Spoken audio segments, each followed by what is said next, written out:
All right, so today is October 3rd, 2021, and we're going to continue our discussion on the Desiderata Extinctionati.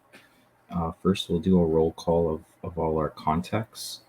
So I have scheduled, once I get it confirmed, I'm supposed to meet with Derek Jensen on Tuesday, but I haven't heard back. I told him that you and Sophie are available to talk, but I haven't gotten a reply. So I'll send one last email to Heather, and then I'll include you, Hugh, and Sophie in the email. So if it's a go, then we'll do the conversation. But other than that, nothing else from me.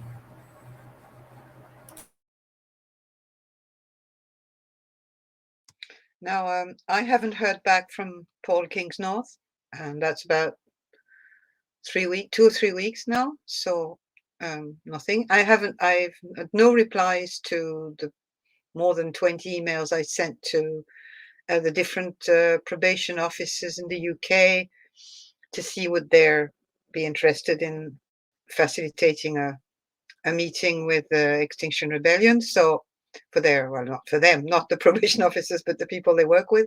So nothing on that line either. What else? Oh yeah, I said I got a message from I got an email from Darren. I'll forward it if you like to everybody, but it was a bit just to say that he's that was not personal really. He was inviting readers to fill a survey, and I did it for the crack to see what happens. And his blog has started again, so I'll send it around on a group email, and you can do what you like with it. But I continue to give him news to stay in touch, and he hasn't really, the message I sent about that we'd like to help him and all that. He didn't reply to that, but he's just stayed in touch. So we just played by ear that way. That's all I have to say, and I'm happy to record the mic on Tuesday if Derek is there. Okay. Great, thanks. So is Darren kind of retiring? It kind of sounded like he was going to take a break or something, or scale back, or yeah, something like that. That's what he was saying, because he's doing. My blog has just started up again. I'm doing 3 more months, and then almost nothing more, just an occasional essay, if I feel the need. So there you go. So yeah, it looks like he's stepping back a bit.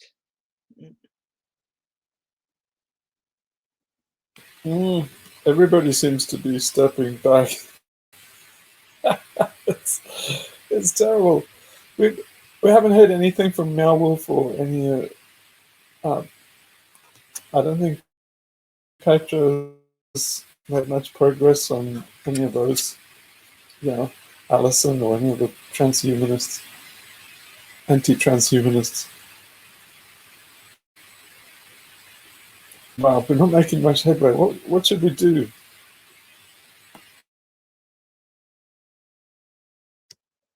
You mean what should we do in terms of inviting people for interviews, or for the project we have with Roger and the ARG? Yeah, just getting the project along or moving things along, because it's kind of stalled. Faulty is kind of after lunch. He's obviously got too much on his plate, so I just got one or two emails. So yeah, I worked with Lionel a bit to try and get a what do you call a response video, a takedown video or whatever. So yeah, but I haven't finished that. So yeah, I haven't heard a lot from anything. So I was just wondering, it just kind of seems really static. I wonder what we should do. Get a bit of life into it.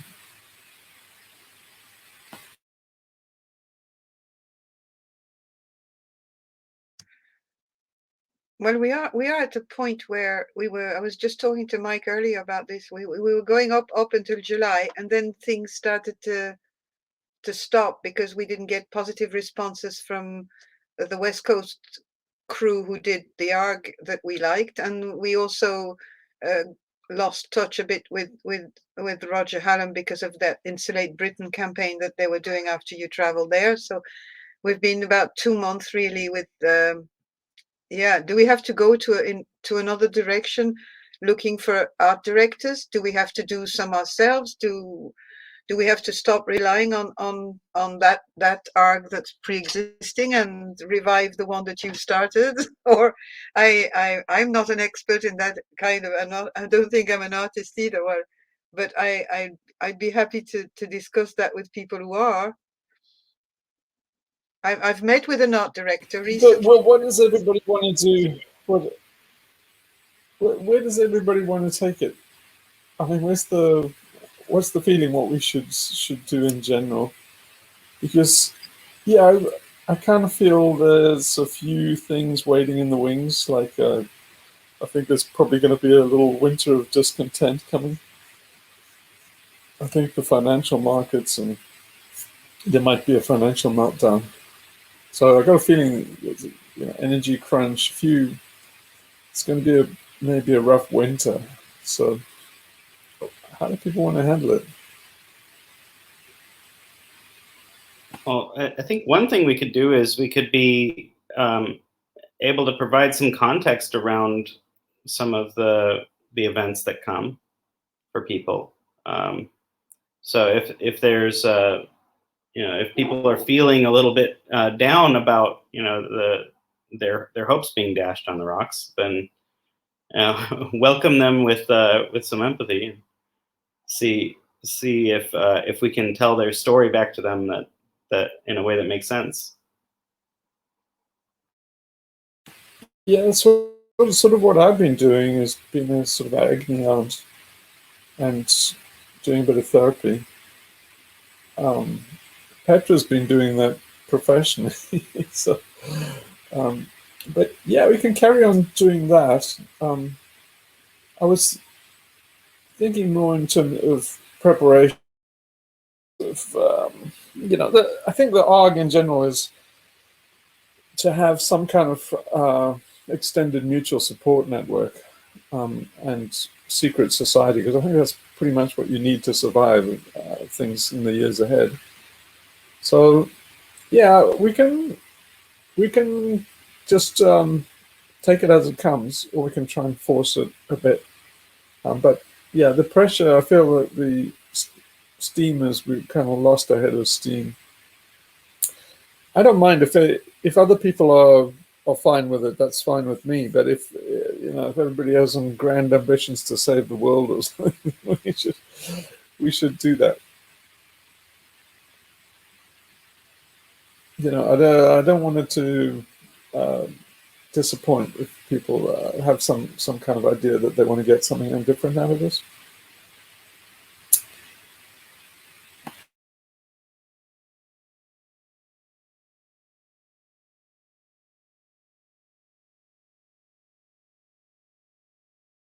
I mean, is it okay what we're doing and the pace and everything like that, or does anybody want to change anything?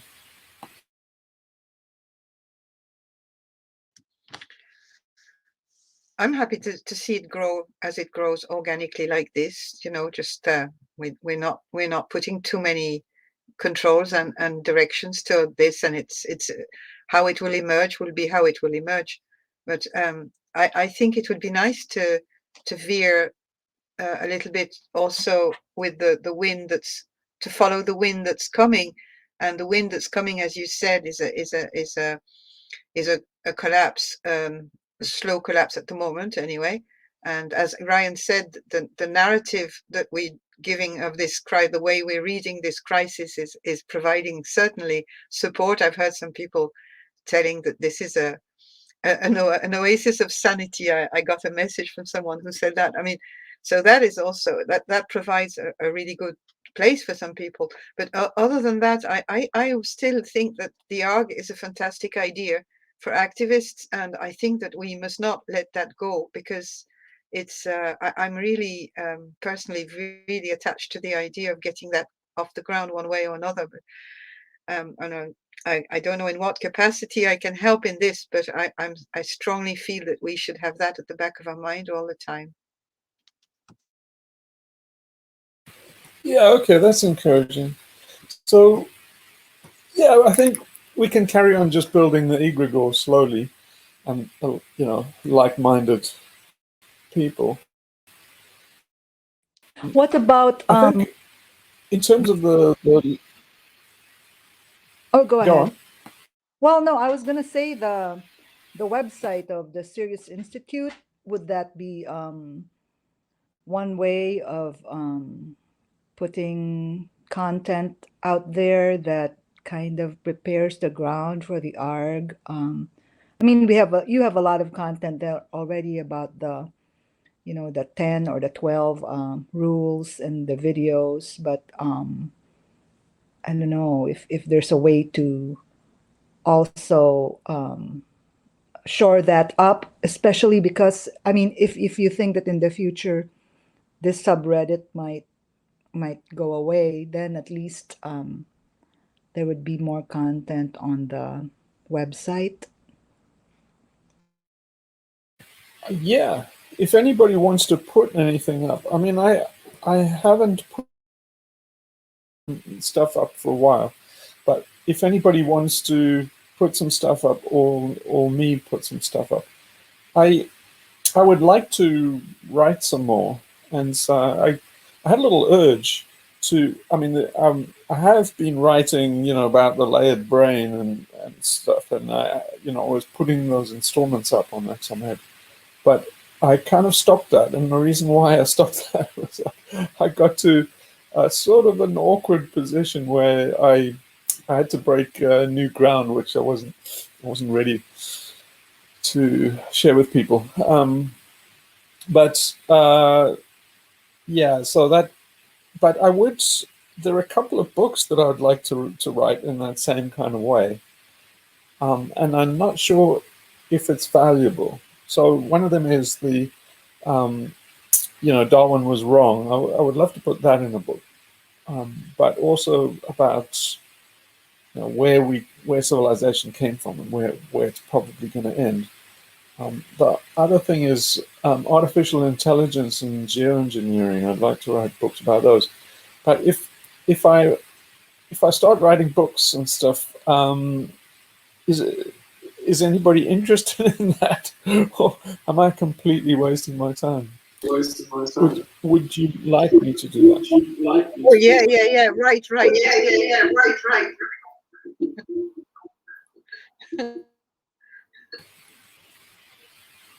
So yeah, I think Ryan's got an echo. Ryan's got two.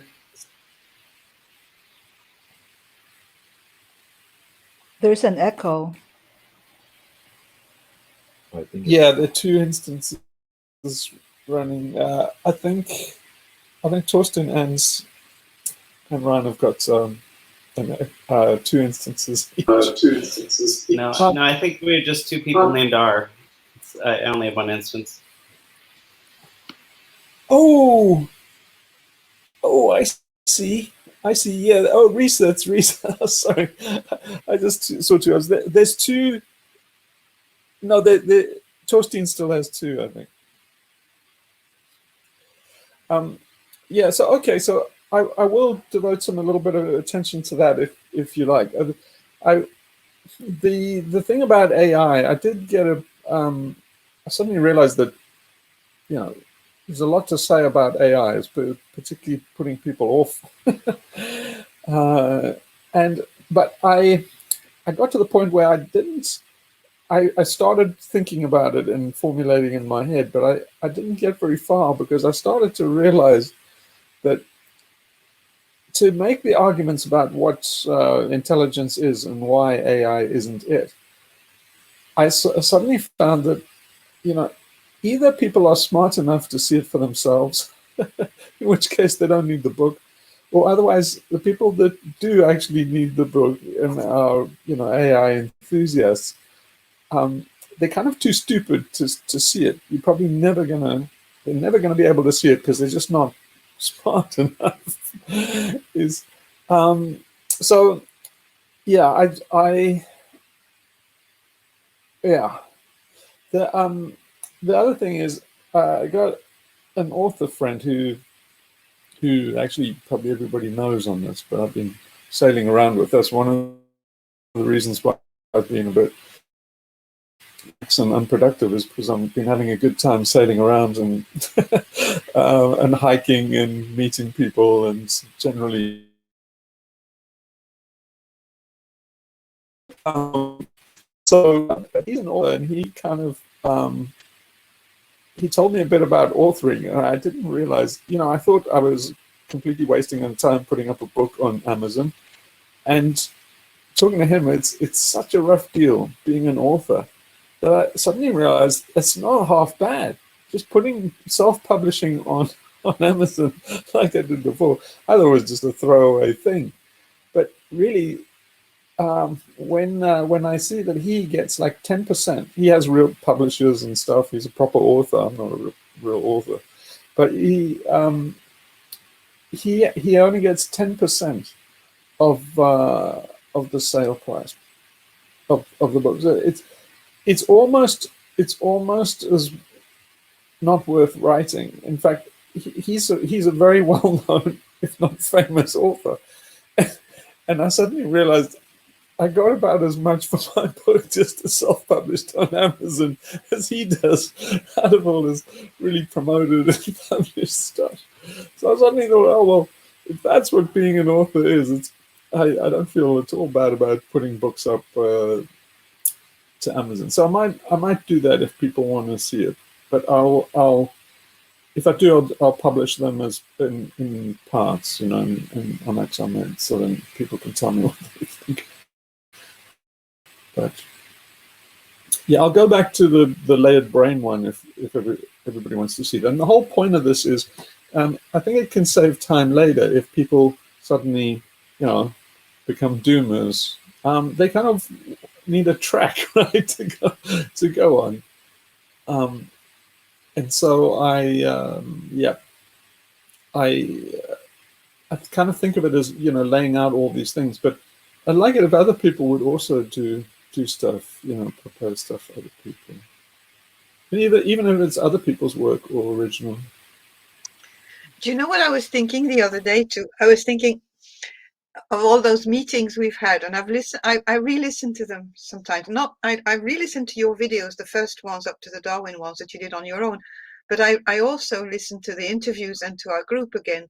And I was thinking, these meetings and our conversations, I've got an enormous amount of material too, that if it was somehow written, or I don't know how to formulate exactly what I think, but it's got an enormous content, mostly by you, because you are the one that talks mostly in these meetings, and a lot of things that you talk about you have written about in the few things that you have let us share.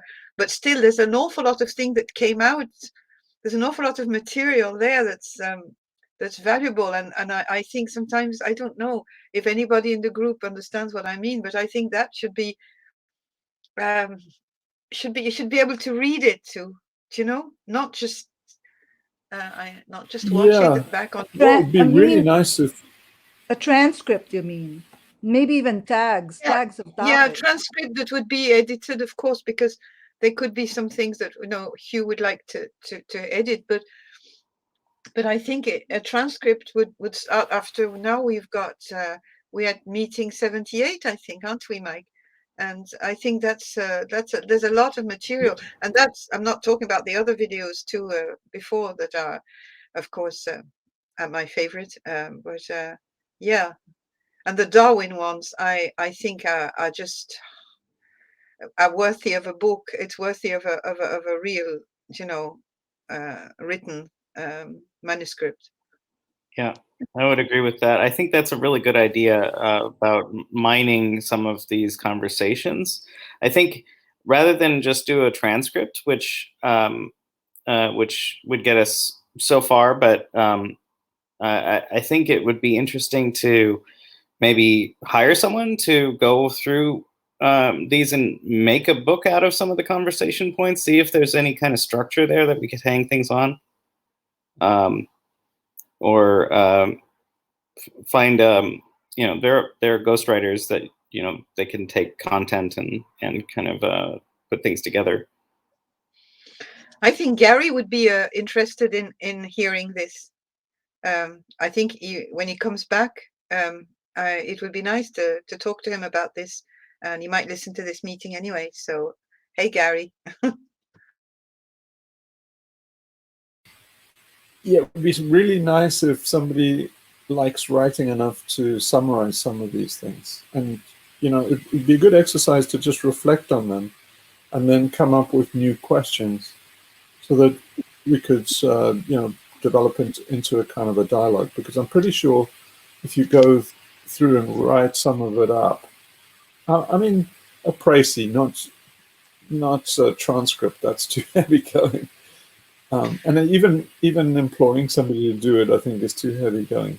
But if somebody wants to go back and just try and find some more interesting ones and then try and summarize them and then generate more questions, that could be quite a nice format.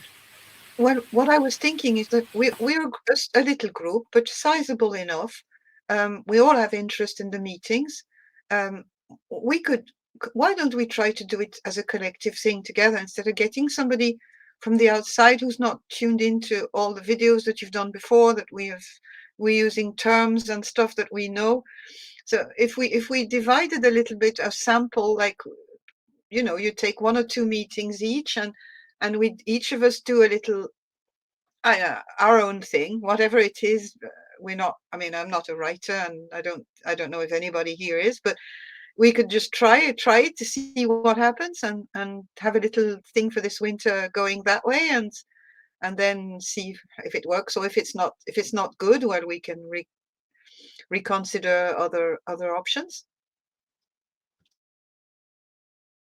Yeah, I think that'd be excellent, especially if we did it like a candlelight thing. Say that again, please, Lord Hugh. Yeah, I think that'd be excellent, especially if we did it like a candlelight thing. We could maybe do a transcript, not quite a transcript, but write up some kind of script that we could use as, say, a podcast, or people could read it as a podcast if we could assimilate some of the ideas and shave the rough edges off the ideas. Yeah. And the format of a dialogue is really good, because the person sometimes there's some questions that you answer, and then you go on and elaborate on the question. Sometimes there's been a few exchanges, but we should introduce a dialogue between Hugh and the Extinctionati, and do this as a kind of a thing that's going through the meetings, because we're constantly exploring together things. So it should be just the Extinctionati, and the dialogues, like Plato, In the early days, Mike would some of us would take notes, and then we would publish them along with the video. But we got so many meetings now. But I think it is a great idea, especially if we just posted like a list of 1 through 75, and then somebody can just volunteer. Okay, I'm gonna take number 75 because I'm interested in that, and instead of dividing it randomly, that somebody will get 1 through 5. Someone can just say, I'm checking out number 3 because I was interested in that. Yeah, that's how the Power of Myth got Yeah, that published. would be great.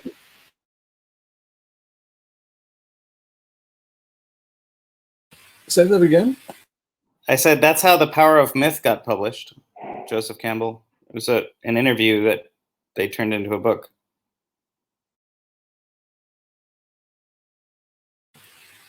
Yeah, it would be better to have it not quite so much as a verbatim kind of rendering of the actual conversation, but what would be really nice, I think, is to tease out some of the topics. So if we find, some of the topics we've repeated, they've been, come up again and again. So if we could kind of tease them out, that would be really good. And then we could also, if we had some text that was kind of in bonus material on the videos, we could actually point to it from the videos.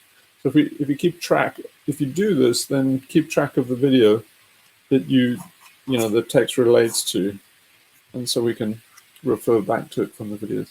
That would be excellent. I think that would be really good if anybody wants to do it.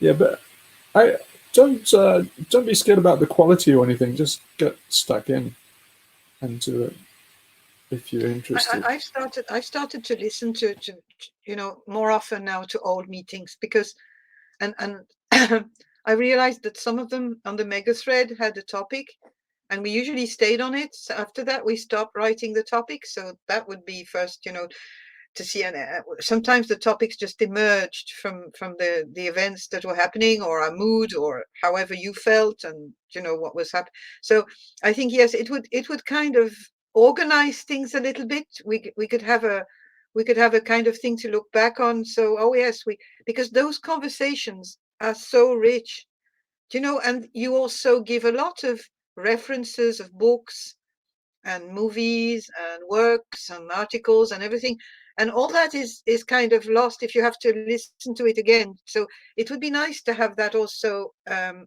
a written, on a print, somewhere, or on a PDF or something, that we could look back, because it's dense. It's become very, very big.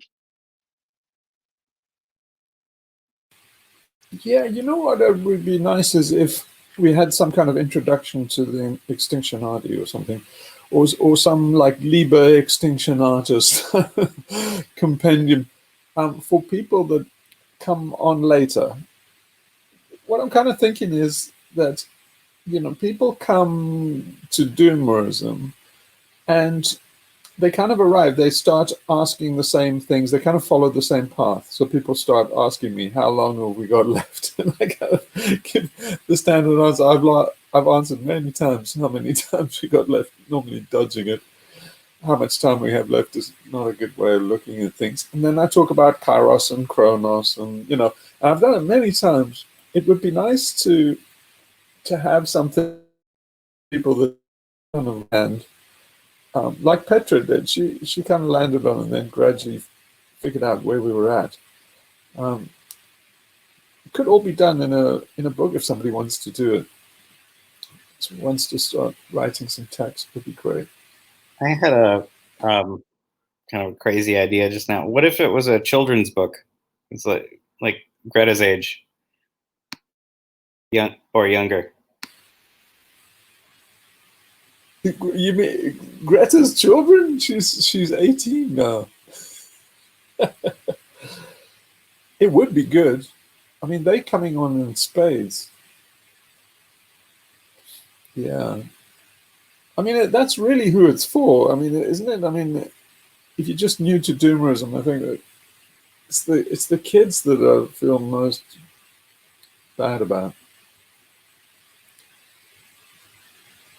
Yeah, I hear they're really like the most disaffected folks percentage-wise about the future.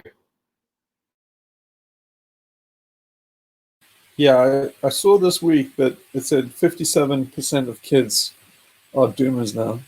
They think they have no future. They think that we're all stuffed.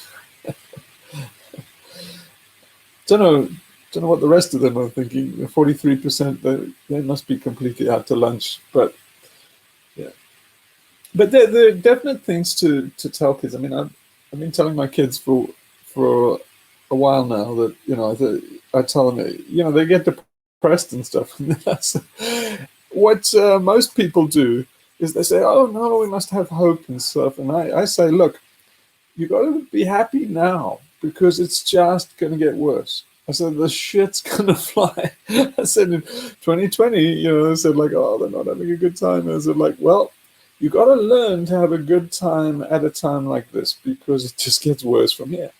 And you think, well, any psychologist will tell you that's incredibly bad advice. How can you do that? And I tell you, it's the right thing to say. Because if you tell people this is a great time, it gets worse from here. What my kids have been doing is they've been listening to me.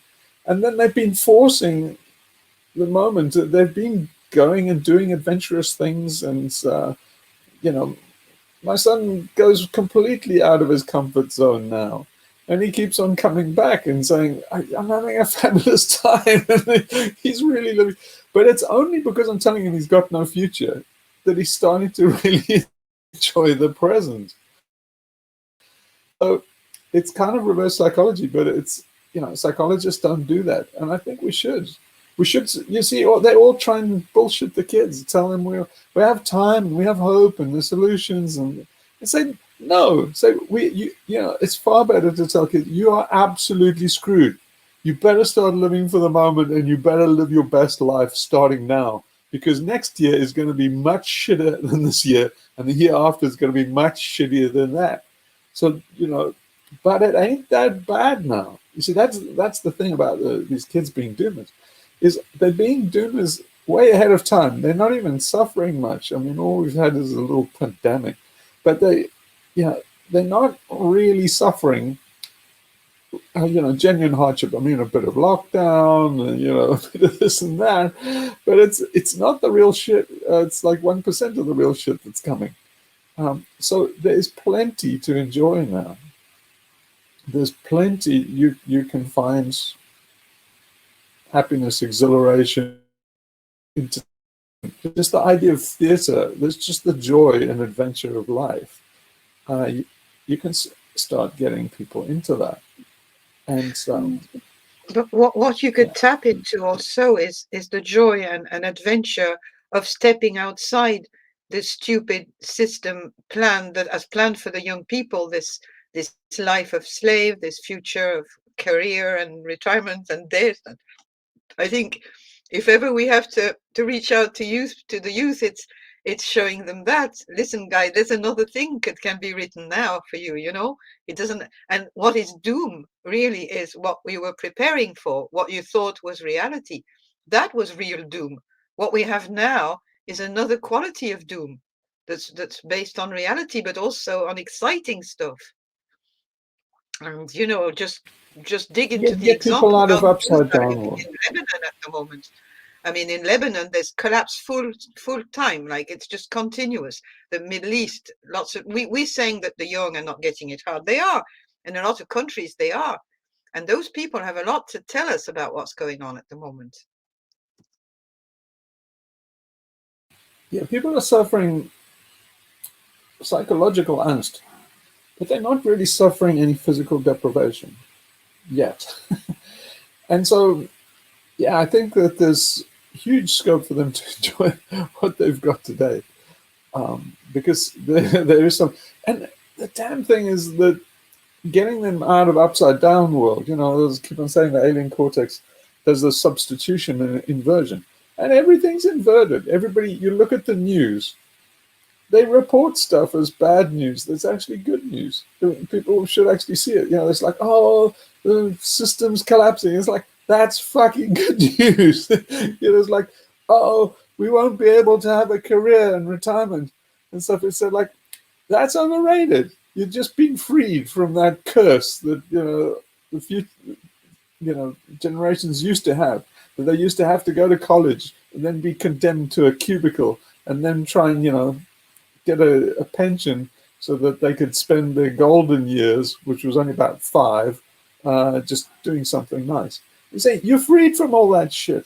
Now, when people tell you, oh, you've got to go to college, otherwise you'll never get a good job, you can tell them, there is no such thing as a good job. The whole planet's going in flames. This whole civilization's coming down. We don't give a shit about a good job or a pension or retirement. And then, you know, suddenly that's very liberating. It's good news. Yeah, it's funny that the Bible is really apocalyptic, right? It is a doom occult, but the gospel actually means good news. Gospel actually means good news, and so yeah, saying, oh, you know, here's the good news. We're all screwed, but it is true. Yeah, I would like to be able to communicate that, especially to you know, young kids and people that are just coming to doomerism, and just say this is the landscape. Every time there's a thing that says, oh, you know, there's an energy crunch and an energy crisis, no one can drive around and say, yeah, we call that great news. Everybody else starts slitting their wrists. We feel great. Yeah.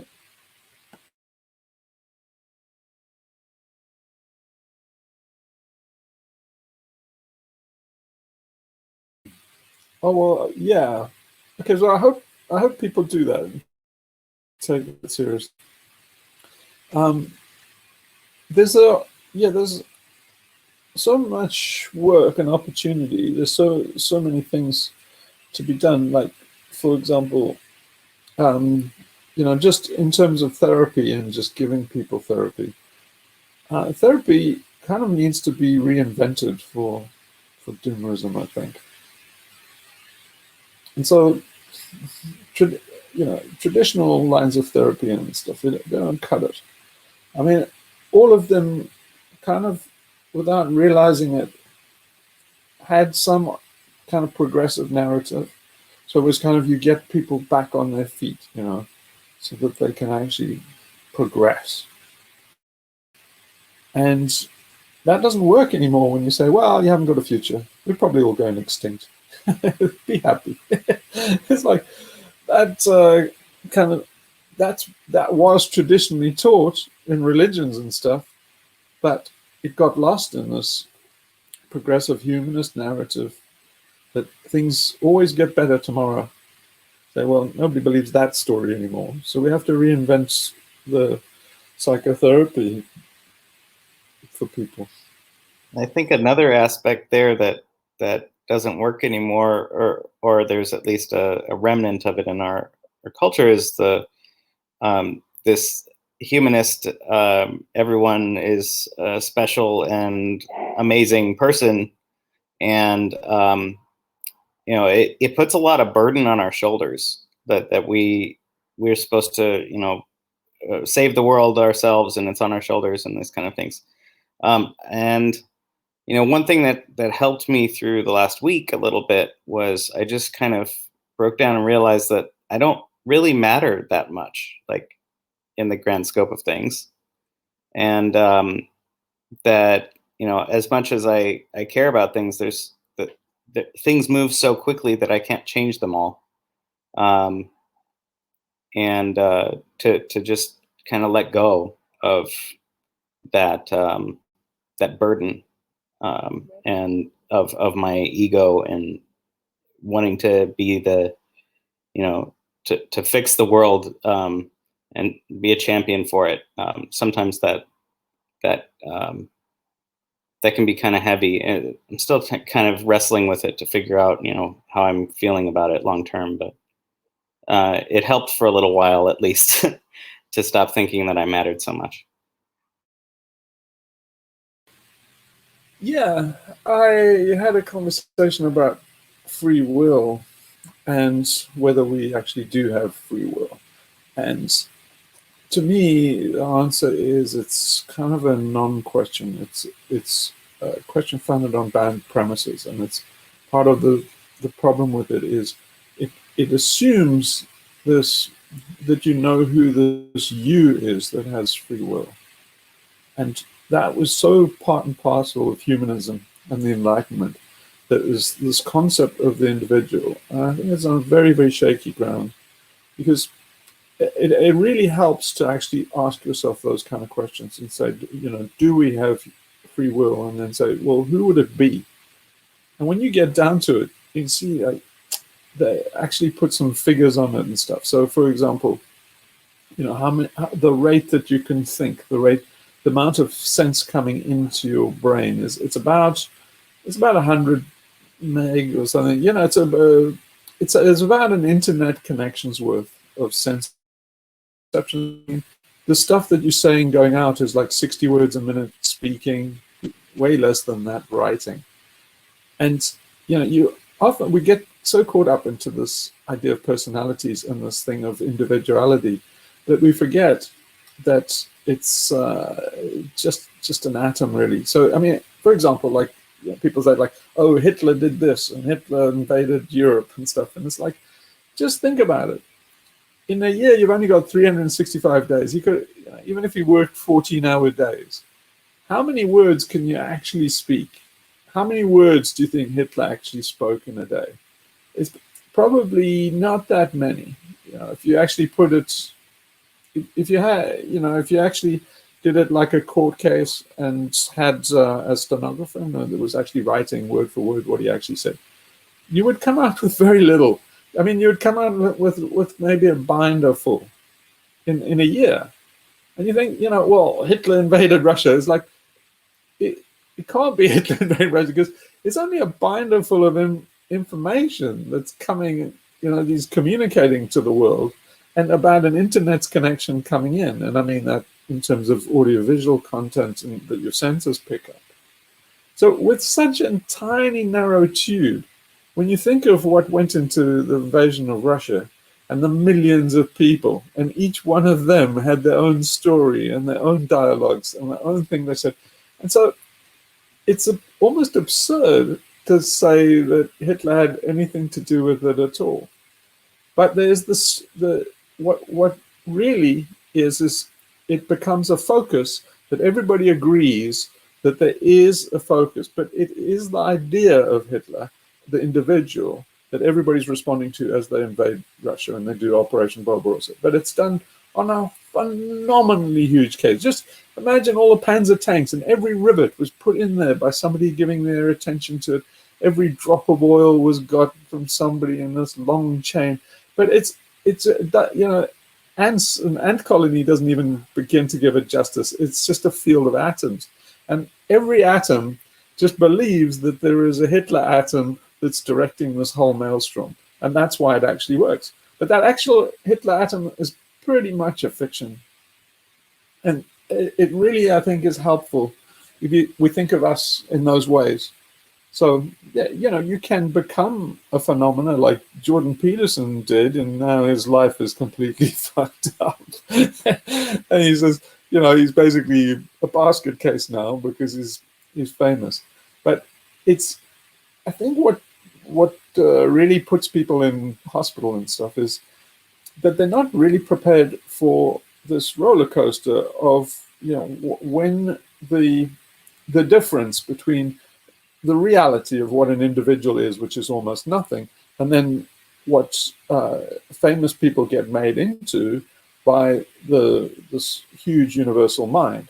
So, you know, so Jordan Peterson became an icon of reference that everybody, you know, the society used for its destination. But he's not directing where it goes. It's just they just integrating the little drip feed of information that comes out of him, and so he has a preferential input and influence into this egregore of a Jordan Peterson character. So he has more influence than most people on this idea of Jordan Peterson. But he's not really the Jordan Peterson. So, you know, is the famous guy and is the nexus point of all this kind of behavior, all this dynamic behavior is swirling around this one nexus. And it's not the actual physical guy who lives somewhere in Canada. It's the idea of that guy that everybody is revolving around. So it really helps, I think, to actually think of yourself in that way and get out of this abominable idea of this atomic importance or almost godhead of an individual, because it just doesn't work. This idea, humanist idea that humans are so damned important and we all, every one of us matters. It was perfectly summed up in that the Disney movie The Incredibles, when the guy says, the mom says to him, oh, we're all special, and then the kid Dash there says, that's just another way of saying, if everyone's special, then no one's special. And that's the problem with humanism. It's told everybody that we're all special. And it's like, you can't have 8 billion supremely special children of the universe. It gets very quickly to be like The Third Man, the Third Man movie, the great thing in the Prada, the great scene where Harry Lime is asking, how can you be such a bastard? Well, he's asking Harry Lime, the protagonist is asking Harry Lime, how can you be such a bastard, in essence? And Orson Welles' character there, Harry Lime, he says, just look down there in the Prata, there in the wheel, in the Ferris wheel in the Prata. He says, just look down at all those little people. They're just basically, you can barely see them. They're just ants. They're just almost atoms. And he said, like, if I gave you 20,000 for one of those little dots to disappear, he said, well, I might keep you awake a little bit, the first one, but by the second or third one, you wouldn't give a rat's ass anymore. And it's really, really healthy to swing between those ideas so that you ask yourself, if we have free will, it's like, really? These little atoms have free will down in the Prata? And then you swing back again to say, like you Harry Lime, you could take one of them out. So there's this strange thing where you do have power and you have zero power as well. But the more you reflect on those kind of things, the more it dissolves the idea of the individual. And it dissolves that false idea of the individual that the humanists came up with. And eventually, that humanist idea has become extremely destructive. And you can see it just in the fact, like, if you go back to what Shell Corporation did. So the Shell Corporation delayed climate change and possibly caused extinction by a brilliant PR campaign where they said, how do we stop systemic change? We just tell everybody it's all about the individual and individual change. And collectively, all our individual changes add up, which sounds logical, but it's absolute horseshit. It's like, do all the collective little things that everybody does in Auschwitz, translate to freedom? No. If you're a prisoner in Auschwitz, the system will keep you a prisoner in Auschwitz. It's nothing to do with you. You can collect bottle tops or use plastic straws or recycle in Auschwitz. It's never going to make you free. It's never going to make Auschwitz anything other than Auschwitz.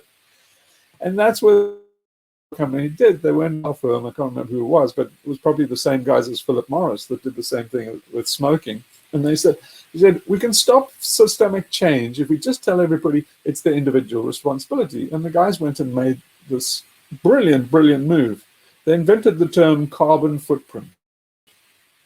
Basically got it from, because everybody has been to, out into the wilderness and has been to some kind of park, and they say, leave only footprints and take only pictures.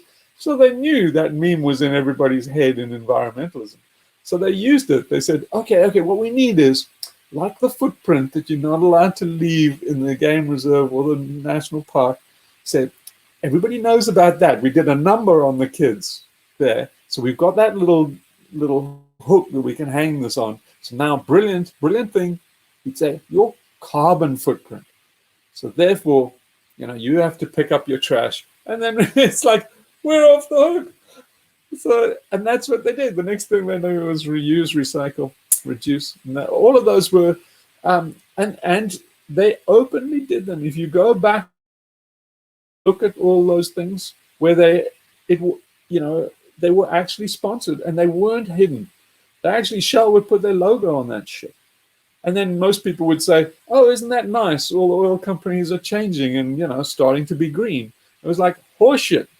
They knew damn well. The documents are all there. You can go and read. They were just heading people off for systemic change. And now people have kind of caught up with them. But they don't know where to go because the whole schooling and everything was you know, since the Enlightenment, Home and all of those guys, and was saying, you know, that we're all these individuals, and yeah, it was a 17th century thing. But yeah, it was that that idea of the individual and the sovereign individual, and they, you know, basically said God doesn't exist, then kind of made humans into Homo Deus, as you know, Yuval Harari says. But it said that if there's no God, then what's the next best thing? Well, it's this human imaginary idea of human individual. But then you descend into all these things like, well, then what's important? Well, maximizing the feelings of this person, good feelings, and you know, all these ridiculous things that don't matter a shit suddenly becomes super important. You know, how somebody feels, their opinion, their voting choices, their consumer choices. These become very, very weighty and important. And it's like, how can they be weighty and important? Because you just said that collectively 8 billion of them translates to change, except that 8 billion of them is exactly the same thing. They all like non-conformists, just like everybody else. So it's saying like, if you're such a, you see the paradox? If you're such a conformist that everybody collectively being responsible to the same ideal yields an outcome, well, then you're a fucking prisoner to this fucking ideal. So anybody, we see it with the vax now as well, is that, you know, it's a collective responsibility thing. So if you're not playing ball, then it's like, you know, a lot of pressure. I've got a lot of pressure in the last few weeks because you know, people have this idea that it's your individual responsibility. We all do this together, and then it works out. And so, like, of course it doesn't, man. It just doesn't work that way. So anyway, that was my response. Is you really want to noodle around with that idea of individuality, and just particularly remember that it's like, you know, we're born. We do it a few years, we have a little think, and then we die. We have our little thinks, we have our little feelings, and then we die. But it's like, if you become the most famous person in the world, and you write, you know, the complete works of Shakespeare or better, it's like, doesn't amount to a pile of beans. Eventually, you know, people can't even read Shakespeare today. You can write the most brilliant thing known to man, and it has its time. Nowadays, people are learning Shakespeare. All they learn about Shakespeare in American schools these days is that Shakespeare was a anti-Semite, misogynist, racist. So, really? That's where Shakespeare is today. Well, that's the end of Shakespeare. So even if you bloody Shakespeare, you can't, you know, you can have a 500-year run with people of influence. But, you know, 500 years on this planet, what does it amount to? Yeah, I think the challenge around individuality is not just internal. I mean, it's if you look at yourself enough, you'll see that you are individual. There's plenty of divisions in you that don't cohere. But to the outside world, when you're put into a spreadsheet or a database, your identity is used against you, and that's individual. So the simplification of us all as entries in a you know, to be made legible in the way it's often simplified down into one number or one something that you can't escape from, right? Yeah, I mean, that's the paradox of dystopias, is that unless you actually have a number, like an identity number, like all these states want to put an identity number in you, like in Auschwitz or South Africa, you have a passbook with an identity number. And if you're in the military, you have to. So it's like, unless you have an identity number, then you don't exist. But if you have an identity number, then you also don't exist, because then you're just a number. So it's like, in what sense does the individual exist? And it's like, well, it's a temporary assemblage. Yeah, but I think the problem there is that to be treated as a number is, in one sense, it's gotten a lot worse because of technique and technology, because this is where I think the real threat from AI is that there's a lot of data that are being collected that even if they are not being leveraged correctly or effectively now, that data is just sitting there waiting to be used to make us more than a number to the system, to identify areas of who we are that may not be fully tracked yet, but will be in the future, and or maybe they already are. And those are things that have real impact on our ability to have autonomy in our lives. And I think that there's a video by the Hated One that recently came out. I think it shows that even outside of China, where there's the what's it called, the citizen score thing. There are like 7 different social credit score. Social credit score. Yeah, there are 7 of those in the U.S. and in the Western markets. They're not unified into one, but there's a health score, and there's a consumer score, and there's like a bunch of those that are used to determine our lives. And there's also like we're still living in somewhat of a paper identification world, but there's technologies come out like the Cardano cryptocurrency just partnered with one of the biggest know your customer anti-money laundering agency there is, to replace a lot of those things. So if you wanted to engage in a smart contract, crypto economics things, it doesn't matter if you get a second passport somewhere. Like, you still can't use those services unless you're, digitally signed by the state in a way.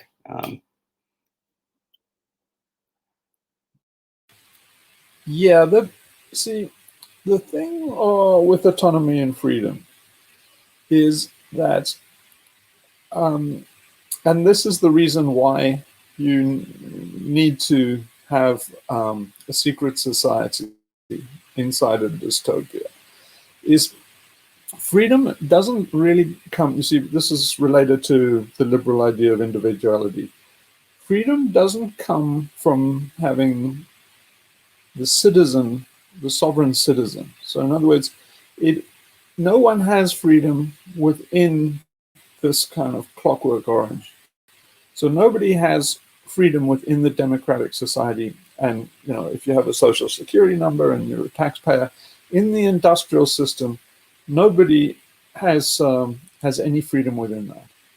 So it's a delusion to say, the land of the free, or we're losing democracy and freedom goes with all the kind of Michael Moore kind of crap.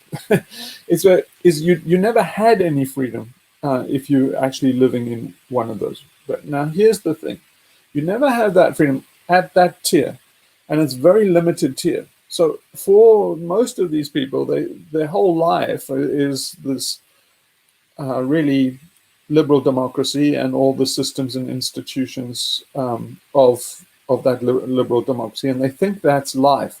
And you hear a lot of people saying, if you're anti-civ, they say, oh, you're anti-everything. You say, no, I'm not. I'm anti a tiny slice of what the world is, but that tiny slice is the whole world. So what I'm proposing is that freedom is never inside that system. So in other words, again, my go-to reference, the concentration camp, is people say, you're restricting our freedom within the camp. You say you're deluded if you're a prison inmate and you think you have any kind of freedom whatsoever. So where do you have your freedom? Well, you have it in a meta layer. So the camp system, or the Auschwitz, or the liberal democracy or industrial system, it only has intelligence at a certain layer. And you don't, where it has intelligence, so in other words, where Chronos rules, you don't have any autonomy, and you don't really have any freedom. And so where your freedom is in the meta layer. Because humans are always more intelligent than the Vogons and machines and the Chronos and the computers and the AI. AI is super dumb and always will be. But people don't understand what it is. So then they think, like Elon Musk, oh, one day we'll be pets of AI. It's like, no, if you're more likely to be a pet of your toaster or your washing machine. It's the same kind of mechanism, and it has its limits. Human intelligence can go beyond that to a meta layer of intelligence. So in other words, it's like having another conversation on top of this mechanistic conversation. So it's implied in the give unto Caesar what is Caesar and give unto God what is God. It's saying like, Rome is always going to be Rome. You can function in Rome, and your autonomy is outside of that.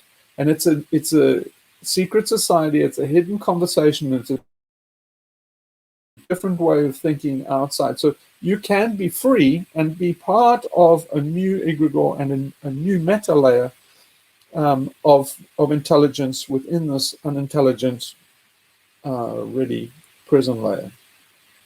And so you have to stop thinking in terms of the restrictions of AI and the limits of the guys who are doing like Bitcoin, and that is completely fucked. It's because they're trying to, in the middle of the prison yard, they're trying to escape.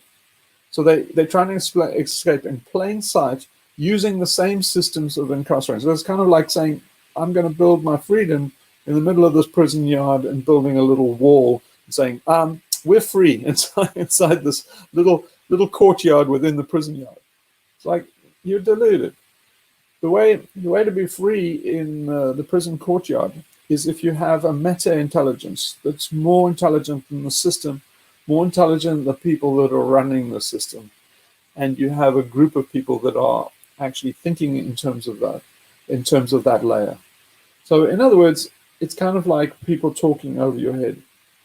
If this isn't making any sense to you, then let me tell you this story. When I came to London, I have said this before, but I'll say it again. When I came to London, I was a hick from South Africa. And so people were very, very sophisticated in London. So I was kind of sport for them because they could all talk over my head and they could get me spun up, and they could, basically bat me around like a ball in conversation is what I mean. So in conversation in a pub, they would be playing a game that they all knew. They all knew what everybody else was doing. They were like winding up the colonial. They were like saying, getting me all spun up and stuff.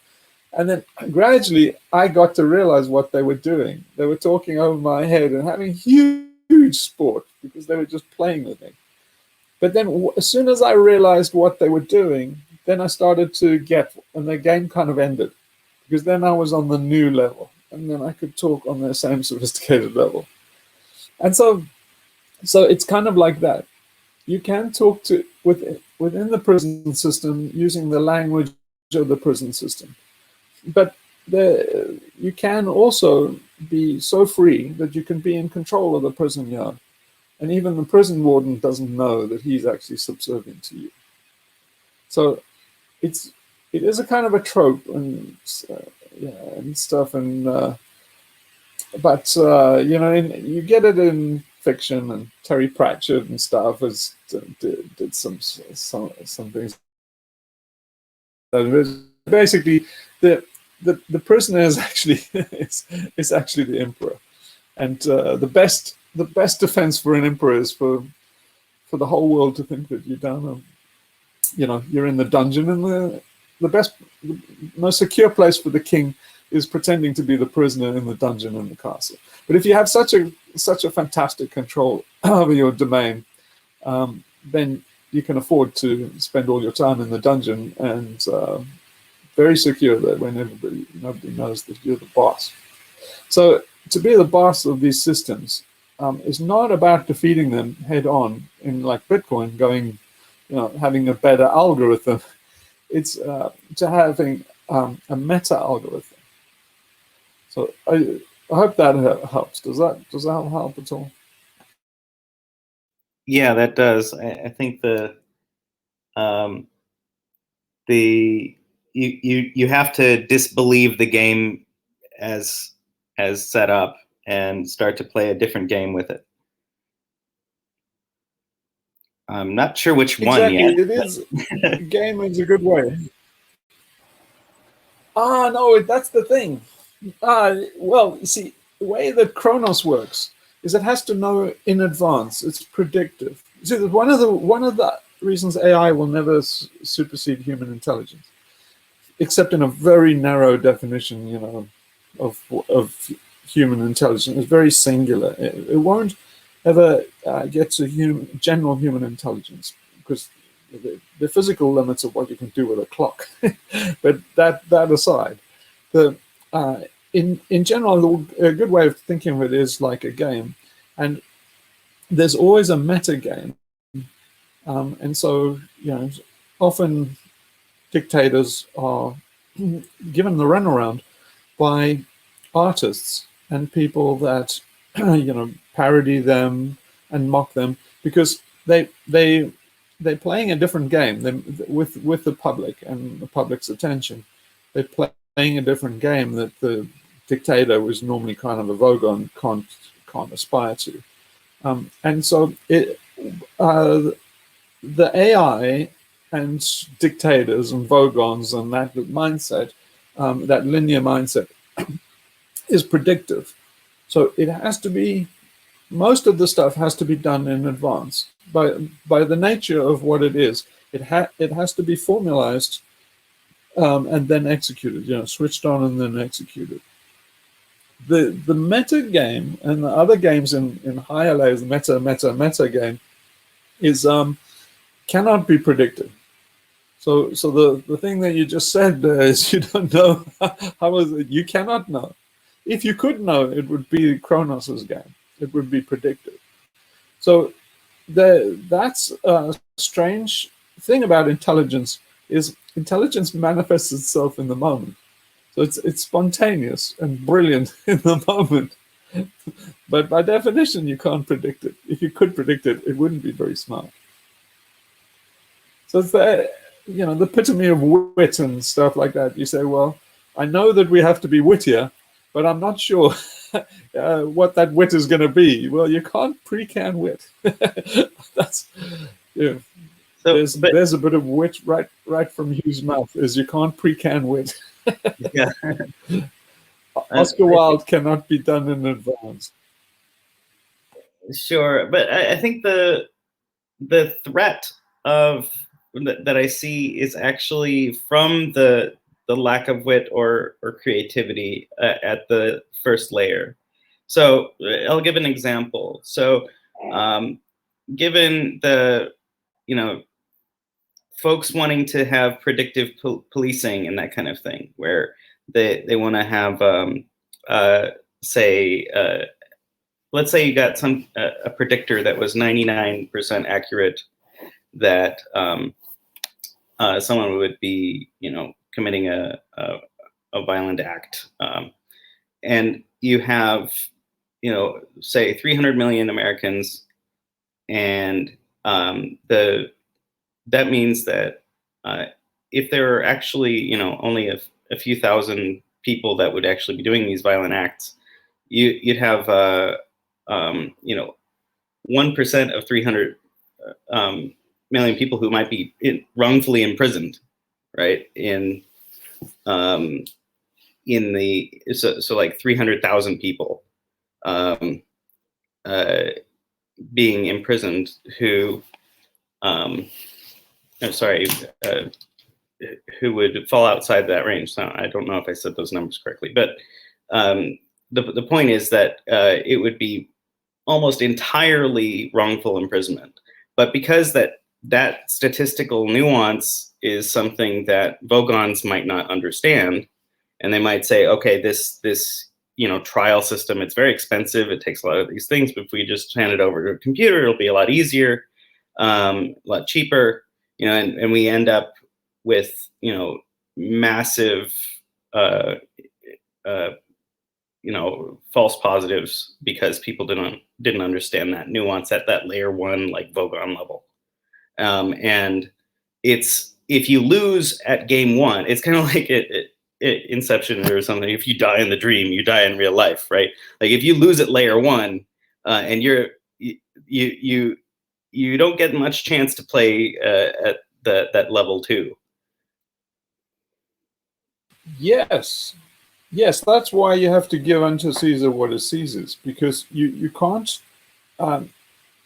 you can't snuff yourself out at Caesar's level. So that's why I keep on saying to people is don't make these dramatic stands. Don't be a martyr, because if you go up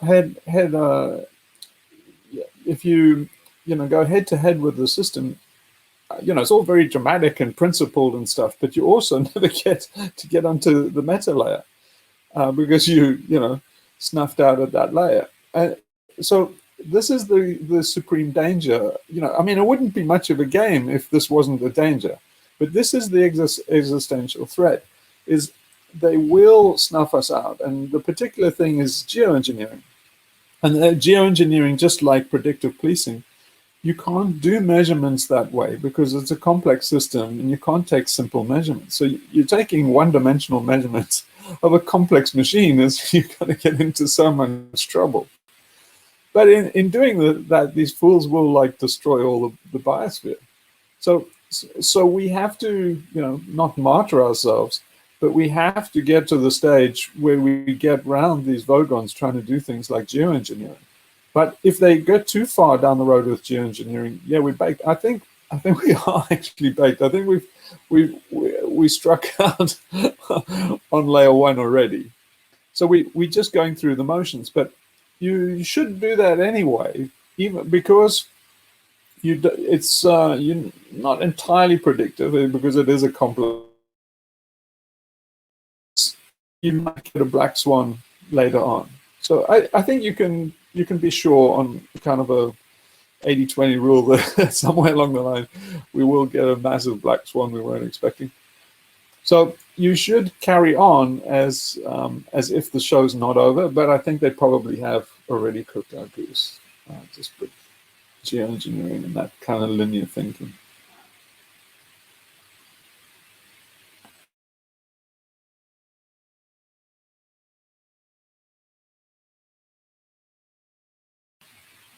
But the thing is to get the conversation going on the meta layer. So it's, if you look at, say, the intellectual dark web and those guys, is they're still inside the prison yard with prison yard thinking, and they're not on the level of people that are stepping outside of the system, creating a meta layer. And the people that there's also a danger on the next layer, and the danger on the meta layer is that people go off into some fantasy. So that's the danger is Makyo, that they become religious or say, it's not about the world, it's about God, and then those guys are subject to Kool-Aid generally, the Kool-Aid in the jungle. You see, look at Jim Jones as an example. He saw the Vogon layer quite clearly, and he said, he could clearly see that you have to step out of this. He got an egregore, and he had a cult of people that had a new way of thinking, that had, Age of Aquarius and stepping into something new. But he was at his limit. He didn't know how to navigate that area, so he did two great sins. One, he didn't give unto Caesar what is Caesar. So he violated the rules of the first level, the Vogon level. And then number two, he went off into this thing saying, it's just another plane. It's just transitioning to a new existence. And well, it's not. It's dying in the jungle and no eternal life on another plane. It's just horror in the jungle. And so, yeah, you're not out of the woods just because you're on the next layer. But I'm just saying, don't get bogged down fighting Caesar. The best way to fight Caesar is to just give Caesar his due and then start on the meta layer.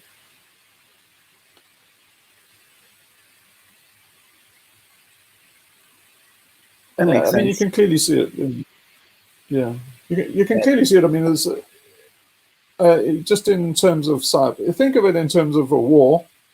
You can see a conventional war, military tactics, the kind of military intelligence that's all about spy satellites and surveillance and scouting and that kind of thing. And that's conventional military thing. You've got to fight that war. You can't just say, well, we'll ignore that. It's like, no, those guys are going to get you if you just ignore that. You have to at least meet them or beat them at that level. And then you start a new war, which is, the psyops war and the psychological war. And then that, in terms of warfare, is the next layer up.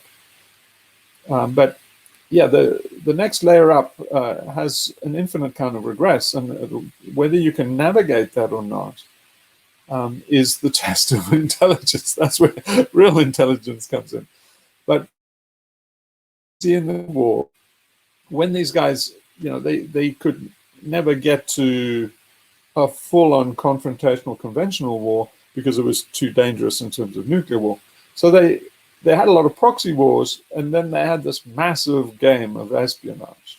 So the Cold War was largely fought psychologically. But the guys at the front lines of that psychological warfare, they would frequently go nuts because it's very hard to live in a James Bond world and be a spy without completely losing your marbles, because it's just so fucking surreal.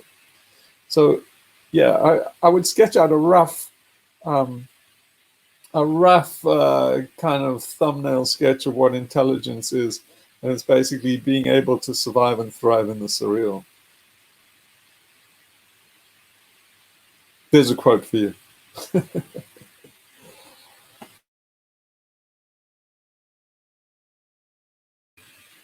But look at it. Most people don't even like the surreal.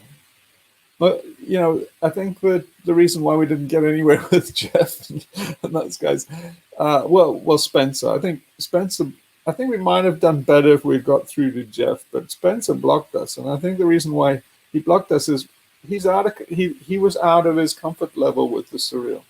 So I think in doing all of that stuff in Bright Axiom and stuff like that, those guys were dealing with very surreal shit. And I think he bottled out. So it's that cop again. I think the cop inside him, pulled the brakes on it. And so then he came back saying, I want a consensus reality. That in other words is Chronos. He's saying a consensus reality. What he's saying is, I want something solid, predictable, boring, dead, terminal, linear, Chronos. So anybody that runs for that is as good as dead. They turn into a pillar of salt. So the people that survive are people that can get into the weirdest, surreal situations and even enjoy it.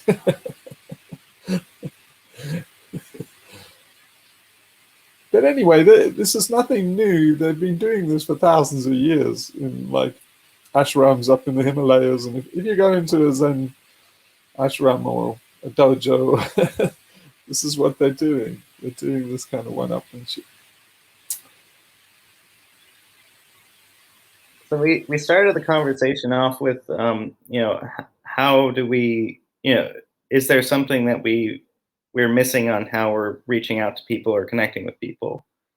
And I wonder if this part is part of it, where we we have essentially a lot of surreal. Like at the beginning, we have some surreal music and these kind of things. Do you think that we should meet people a little bit closer to where they are already, rather than doing kind of a purity test of, can you handle the surreal? Yeah, that's what the ARG is. The ARG is really reaching out to them with just a little bit of mystery and then dragging them into the surreal. But you see, you can slice it a number of ways, because I think, the shit's coming. So my assumption is that the people will be coming in droves. I mean, the world will catch up and be surreal. But you don't want to invest too much in recruiting people at the layer that they're in, because that layer is moving so damn fast. So look what's happened in the last year. Think of 2019. So you start off with something that might appeal to people. People in 2019, people were really, really stuck in the mud. I mean, just doomerism was just, out and out crazy shit. So you have to walk around there just to mention that, some bad shit could be coming down the pike there, already put you completely out on the lunatic fringe. Then in 2020, now imagine that you're invested in pretending that you weren't out on this, and you softly, spend a year developing all the stuff and maybe chuck some money at it, and then you'd find, hang on, by 2020 already things are so surreal, the average Joe's outdistanced you, and you're like, oh, now our stuff is a little bit too lame. You could chase after the situation, and I think that's where people are going to go. I mean, I think the same is with XR, is they're going to be overrun. They're already being overrun, because they started in 2018 where they were appealing to people that were just getting a bit of little eco-anxiety. Now they're already in a surreal place where most of the group that they're trying to appeal to, their base, is further ahead in doomerism than they are. So they started softly, and they didn't want to even use the name Extinction Rebellion. People went nuts. Faulty told me the mere mention, they said that almost broke up the entire movement, using the word extinction in the name. Now it's their biggest asset, because a couple of years later, that's the top of everybody's mind. But you see how quickly the situation can change now. So the one moment you completely beyond the bailiwick because you're saying that we're beyond fucked, and the next thing you find yourself doing Insulate Britain, and it's like a lot of people are saying, hang on, this is about putting insulation in people's roofs in Britain. Don't you think we've got a lot more shit than this? It's like, yes, but they're being strategic. They just, it's not really about insulation. That's just an excuse. But for the people that don't know that, they kind of think, hang on, we should be doing something much more drastic than this. And so you kind of, so in answer, I think, you got to be careful what you invest in, because the situation is going to change so fast now. Yeah, I think that's wise, because it takes a while to get these sets of ideas established into a shape that's self-sustaining. And if you're not like skating to where the puck is going to be, then you'll miss it. Yeah, and I think that's the thing about preparing, say, text and things in advance, going over these, doing these videos. We've got quite a big base of stuff for people to get an introduction to. It's just not really organized. But I think if we anticipate where people come in, then they would be coming in as doomers, just, this is the path we've all trodden. So, we should prepare a dinner for them and say, welcome to the Doom and Feast, and here's the menu. and so, you know, formalize it, you know, a guide for the recently doomerized kind of thing. Yeah, exactly. I think that's the way to look at it, because there's an evolution in our interviews, because we started recording in lockdown already. You know, we were already under that influence, and the videos you made previously were before. So it will be interesting if we can get people to who have reached this point of doomerism but don't know where to look, and are polarized by an anti-vax debate, or a left-right debate, or you know, green whatever, to something a little bit more more rich, you know. And yeah, and I don't think we need to go for numbers. It's not that. I think we need to just offer something to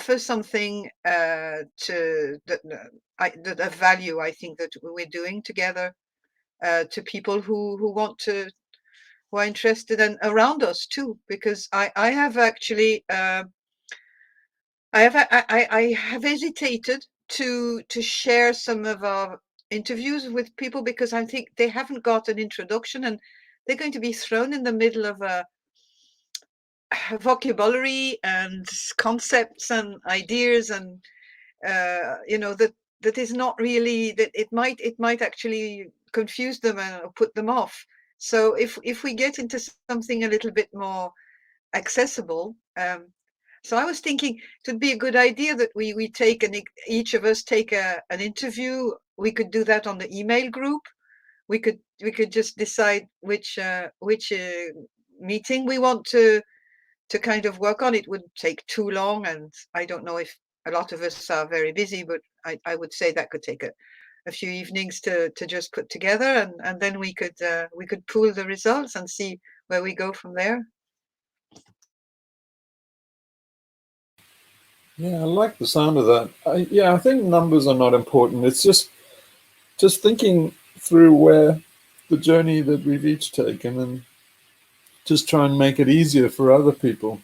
So we've blazed a bit of a trail, and so I think we have something to offer people that are just newly arrived. I think, correct me if I'm wrong, but my assumption is that when people become doomers, they kind of confuse. The first thing is they're really pleased to find people that, you know, they're not alone. So the first thing is to say, like, okay, you're not alone. Other people have figured this out, and you're not going crazy. Or you probably are, but that's healthy. And then from there, I think what people want to know is how did this happen? How did we get here? Is there anything we can do about it? And you just basically, you know, have a little. It's a sedative. Basically, say, look, the Titanic's going down. Here, let's read this book. So we'll explain the whole thing, and then, you know, if we do our job right, by the time the Titanic goes down, they should be feeling, you know, hey, you know, it's okay, I'm cool with this. Wait, a lot of the things that I'm trying to do is to just stop people running around screaming like batshit crazy things in the final moment. Because I see that, I mean, I have this horrible sense of doom hanging over me of what people are going to do, how nuts they're going to be when they realize. And so the great thing about it is you don't have to save the whole world. You don't have to say, you know, you just let people that do come into contact with us know that, you know, there are some people that know where it's going. They know where it's, you know, they're not completely freaked out about it. And they know that other people are going to lose their heads, but you don't have to. This can be really a lot better than the experience these other bastards are going to have. But the average bastard, I think, is going to have a very, very miserable experience. And I don't think it's necessary. You can actually have a beautiful experience.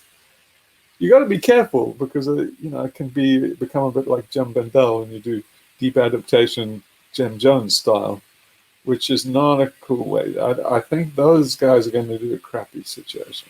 See, if you look closely at Jim Jones's videos, and they have recordings and stuff, actually what it was like to be in those environments. I'm not saying that Jim Jones and that is going to do metaphorical. I mean literal. These guys are on the literal path to the Kool-Aid experience. And so if you look what those Kool-Aid experiences are, you don't want to be there. You don't want to go through the jungles in Guyana. And, well, you know, I might have mentioned this before. I might have mentioned this before, but and I've been aware of this for many years. But I've been in my own little sort of corner, preparing and thinking about it. But when it came to the point in 2017, 18, that I really realized that we're really effed, you know. I really thought up until then that there might be something, and a bit at the same time as you, actually, Hugh, because you were doing your videos at the time and you got this kind of epiphany, and I got really scared, and I got really nearly, you know, my mental health was going. So I felt the need to reach out to a few people who were thinking the same way, and I found myself on the trail of those Jem Bendel groups, and I attended a meeting with those people, and I ran because I could feel what you're saying, because they were going into, well, they were acknowledging the side of that we need to grieve, and that we need to do all these sort of, you know, whatever those bullshit stages are, but they can be useful for some people. That was fine. But what I could see at the end is that there was a kind of a religious, cultish type of thing that was emerging, and this sort of darkness. I couldn't put words onto it. I literally left the place, and to never go back. I went to that meeting in an eco village here, where they had invited friends of Jem Bendel and his group, the Deep Adaptation Forum, and they were all. It was scary, and I think that when people start to come to terms with our fate, if they're met with these sort of people, it's just terrible. And if we can only offer to a few people another perspective, because, you know, and that's how, after that's when I talked to you, and I started to interact with you, and then Mike, Gary, and all the group, and I started saying, okay, that's sanity now. You know, but I really had that experience, and I can tell you, it's a lot of people could go down that way. Very many. I'm glad you feel it. I mean, for me too, it's just this indescribable feeling. It's nightmarish for me, but just the sound of Jem Bendel's voice and the writing and stuff, it just curdles my blood. I mean, I just know where they're going, it's just so fucking creepy, and they can't see it. They think they're all being nice and positive and stuff, and it's like, they're like, dudes, don't do this, man. It's just horrible. I feel physically revulsed. It's just, I want to vomit. But you see, they've given away the rebellion, the sense of fight, the sense of standing up. That's what it is. And there's some fantastic people around him. Like I've read the books of Charles Eisenstein and all these people who gravitate in that sort of thing. And I'm not condemning these people. I'm not saying, but there's this kind of, they don't fight anymore. It's almost indefinable.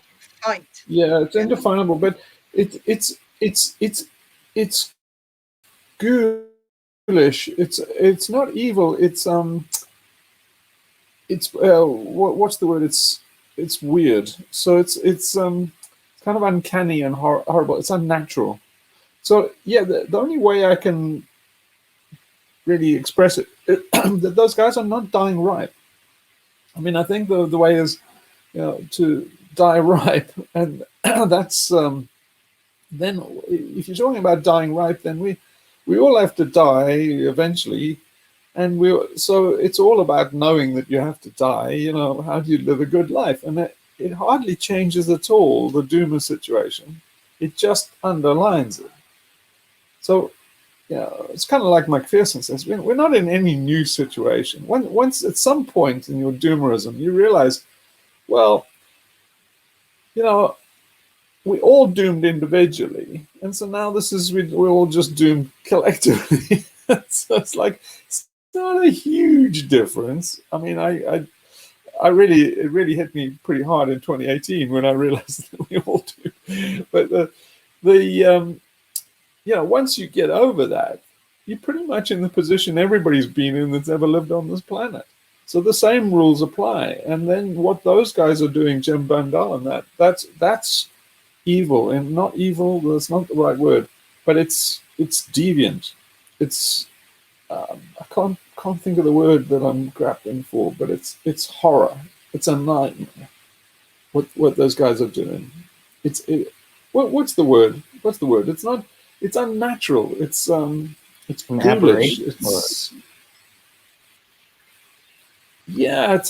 an aberration, but it's macabre. I think what they're but doing. It doesn't help. It doesn't help people. It doesn't help people at all. They offer what a psychotherapist would offer, more or less. They offer all sorts of things like that. They also, from what I see, a lot of them are behind this green mentality. Some of them are in favor even of geoengineering. Some of them are behind very strongly behind wind turbines and solar panels and all this kind of personal responsibility that you were mentioning earlier, recycle, reuse it.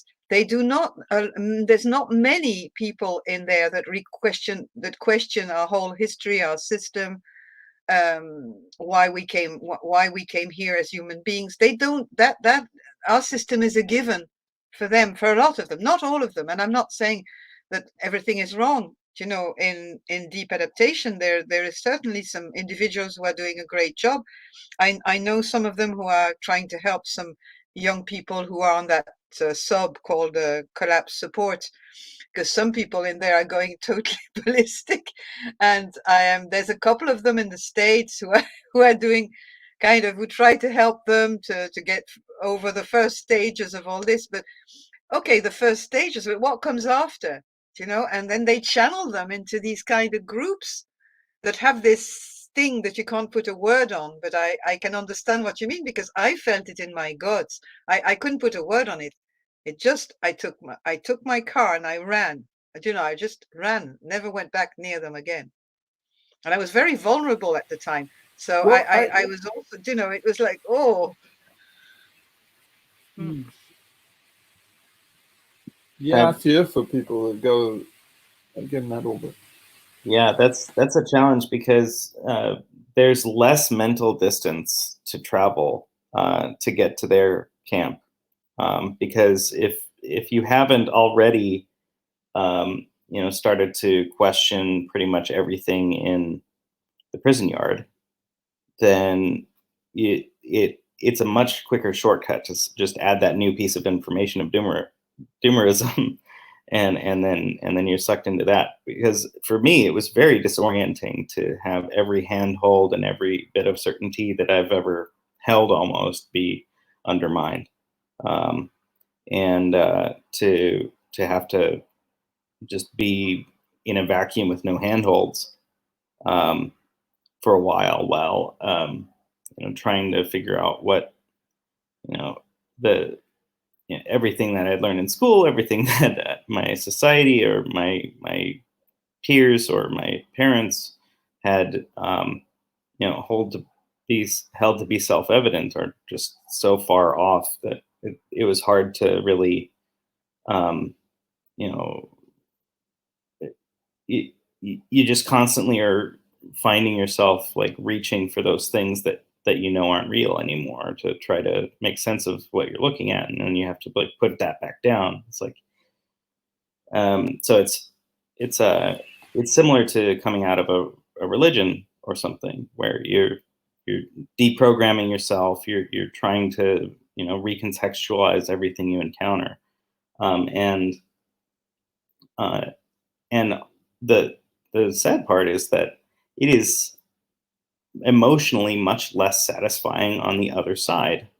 Like so far, like the like I envy people sometimes who have a internally like coherent worldview that makes sense to them and is simple, and they have answers for all their questions and stuff. Like it must be nice, right? But you know, it's not going to serve them long term. But and that's where the risk is that those are the people who are going to be running around with their heads cut off when everything collapses, when all of that collapses in one moment instead of over a longer period of time. But yeah, I wish I could have something, you know, better than hope to give those people. Something a little more emotionally satisfying.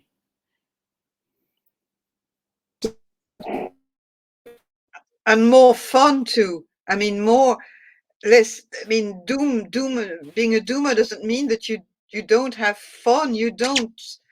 You know, you don't see the joy and all that. And that's what I felt too in these circles. It was like turning into a cult of death.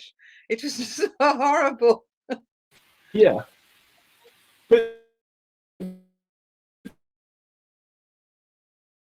they seem to be anti-life to me.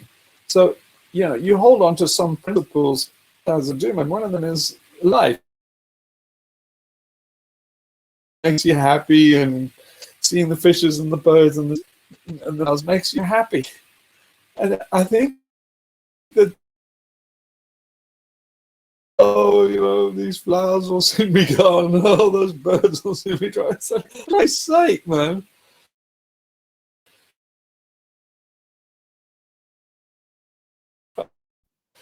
But you know, after a while, I get the impression that if you suddenly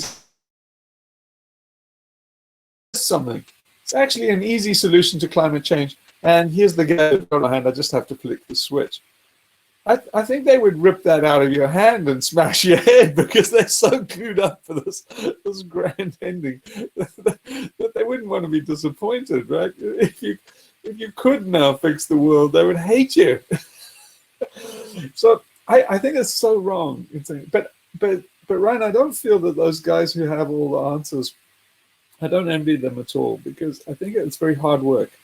You see, what I think beneath the surface, there's massive cognitive dissonance, and they feel that all the time.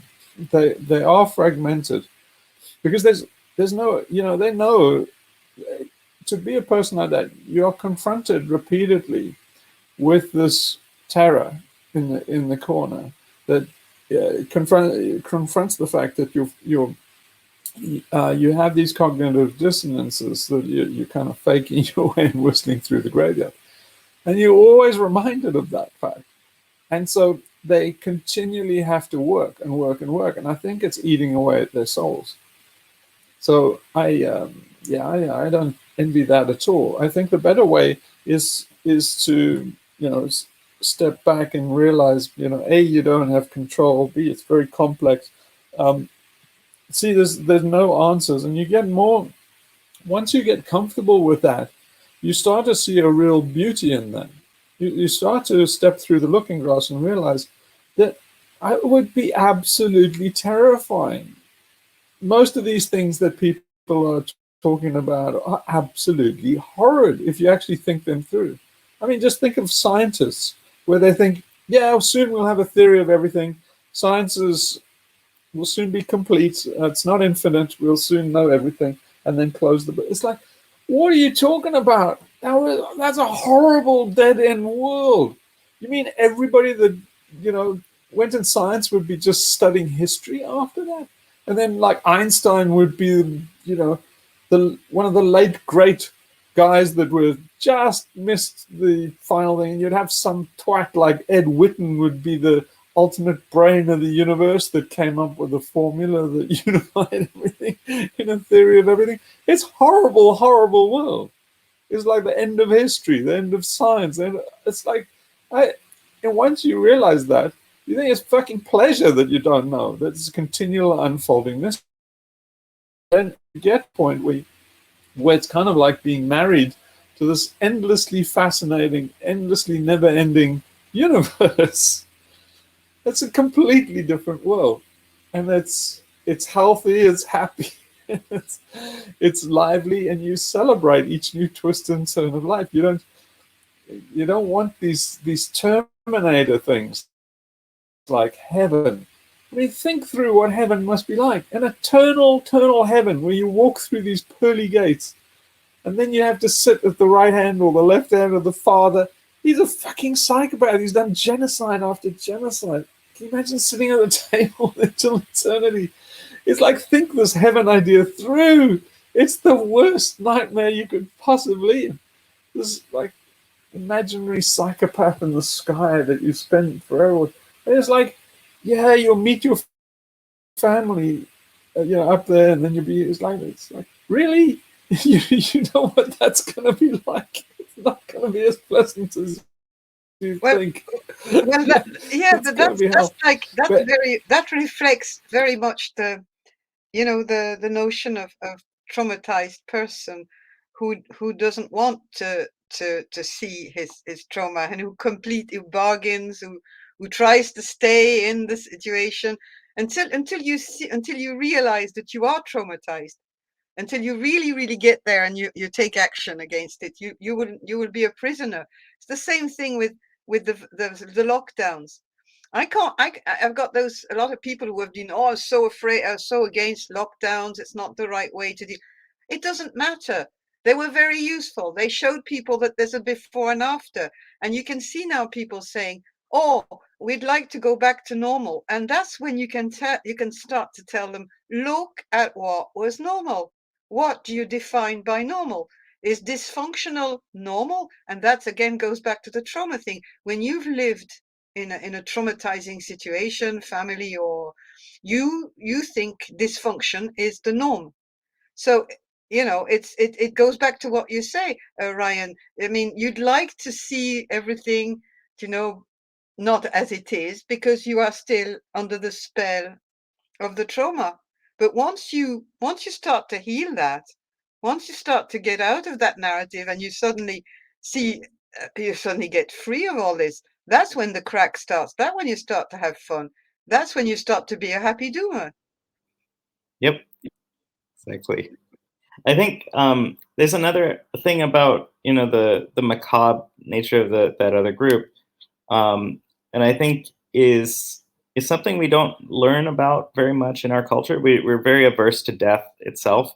And there's that their macabre version, but then there's kind of a different, more natural version of death. Something I learned from I was watching this documentary called The Biggest Little Farm, and I recommend everybody watch it because it's kind of interesting, but for sustainable farming or whatever. But the interesting thing is that all of the different ways of making it sustainable involved in introducing species that would cause other species to die, right? So you have a big swarm of snails all over the fruit trees, and so you introduce the ducks to go and eat the snails, and then there's flies everywhere, so you have chickens that go and eat the maggots out of the everything, and you have the owls that go and swoop and get the gophers and whatever. And it's when you get enough of that complexity, it'll start to balance a little bit, where you don't have to do so much work.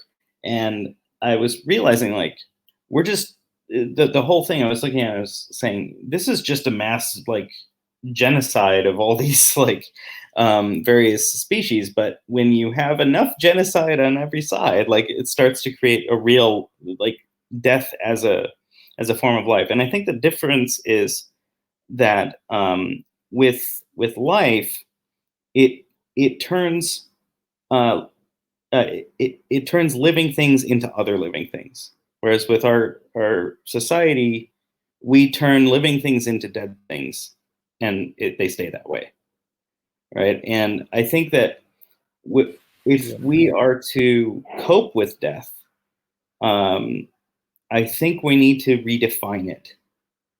and to forge a new relationship with it. I think, I mean, speaking of macabre, the people in the Black Death and folks like that, they had a, you know, somewhat of a playful friendship with the Grim Reaper in a way, and you know, the Day of the Dead in Mexico and things like that, where it's a different kind of relationship to death than our Becker style fear of it. Yeah, so that's what I was trying to do with the Darwin Was Wrong series, because it's really that idea of Darwinism is not quite right, and it creates this idea that there's a terminal winner and loser class and this war of all against all. But it's not what I knew from when I grew up in Africa. You know, I was out in the veldt all the time and living in nature, and the overall sense that you got was of everything being continually reused. So you would see dead things all the time, but whenever you saw them, they were in the process of being recycled by millions of other living things. So you had this idea, you know, of this, what those people, I think, that are doing that kind of ecological farming is doing is they're creating an ecosystem. Artificial ecosystem. They're just reinventing it and learning what an ecosystem is. But in Africa, you got a clear sense of that ecosystem, and there's no kind of tragedy in dying, because it's kind of recycling into the next living thing. And nature, you know, the overall impression you get of nature is not of a war of all against war and survival of the fittest and all this expensive kind of thing. There's the major thing that you got was the nature's always vacuuming up and recycling, and it's always hoovering up. There's never any waste for very long. Something takes something else, and so it's not a question of things being killed. It's not a big slaughterhouse. You see, everything's being tested. And so I think more in terms of living things are things that are Kantian wholes, and they continually reinforce themselves. So they are living things are defined as things that, you know, the whole supports the parts and the parts support the whole. But it's always being tested. So all the time, in the ecosystem, you're always being bitten by things and have things, you know, they're always testing you to see, are you still alive? Because they all want, you know, if you're not alive and you're not really supporting yourself healthily, and the bits are not supporting the you know, the whole, and the whole isn't supporting the parts, then it's a new, you see, the whole ecosystem is also a Kantian whole. And so the other insects biting you and testing you, and just, you know, that you're continually brushing things off, and living animals are doing that all the time. They're always having ticks and parasites and flies and worms, and you're always stroking them off, or washing, or licking, or rolling in the dirt. And that's, you know, a way of saying that, hey, no, this little Kantian hole is still functional. If it breaks down and becomes dysfunctional, it gets taken up by the bigger Kantian hole, because those ants and stuff biting you and wasps and stuff, they're not like an attacking force, you know, an army against army in this huge battle. They are parts of the bigger whole. They just, you know, think of them like organs of a bigger organism. And that, you get such a strong sense of that if you've been out in the wild as like a real hunter-gatherer, that I'm absolutely certain all these guys are fucking psychopaths, all the guys like Malthus and Darwin and stuff. And what their signature trait is, they come from a city. They over and over again, you can see they don't understand nature. And when you watch a nature documentary, you always see this classic thing, anything to do with Darwin. You see, you know, this lion hunting down an antelope. And why? Because they cherry picking this one iconic bit of predator-prey relationships. But it's it's completely bogus, because if you lived in Africa like I did, is people would go to the game reserves, obsessed with going to the bush in the game reserve and stuff, and they spend every moment of every holiday in the bush and in the game reserve and stuff. And so they'd spend, some people would spend 3 months or even the whole year in the bush. They could go their whole fucking lives and never see a lion bring down an antelope. And that's the signature thing that they want you to say. It's always like this. It's always the Serengeti is lions. It's like, you'll never see a lion bringing down an antelope. You go to Africa and you see a kill on the African plain, I'll give you a fucking gold medal. So they're taking the most obscure, fringe, marginal behavior out right on a limb. It's completely freakish. And then, ignoring what you see, the guys who are taking those pictures, they wait months and months and months and to get, years sometimes, to get a kill like that. And in the meantime, they're swatting flies and things are eating them, and it never occurs to them. Well, that's really what's happening, is nature's vacuuming and testing all the time. So, so what I was trying to say with the Darwin thing is really reestablishing this idea of life, and the fact that we've, isolated ourselves from it, so that now everybody gets cremated. You're not even allowed to go back to be worm food and get back into the system. You have to be decomposed into your constituent elements. And then, once that's sanitized and turned into ash, then, your relatives are allowed to go and sprinkle it in some garden. But, it's basically potash at that stage. They've reduced you to the lowest rung of that ecosystem. So you're only really good for plant nutrients once you've been, turned into ash. But, if they put your whole body there, you would be fucking useful right up the food chain, right to the top, right to, if you died and they did a sky burial, like everybody's horrified with the sky burials at Göbekli Tepe and, in Tibet and stuff. But it's like, these guys you can see how they were thinking. They were thinking, well, this is not the end of you. It was the first deviation of healthy thinking. But at very least, they were thinking that these predatory birds, scavengers, you were going back into nature. They're going off the deep end because they're thinking the birds are taking you up to some celestial realm where you'll, have eternal life, where you have rebirth. So you can see they're getting a bit fucked up on the death anxiety.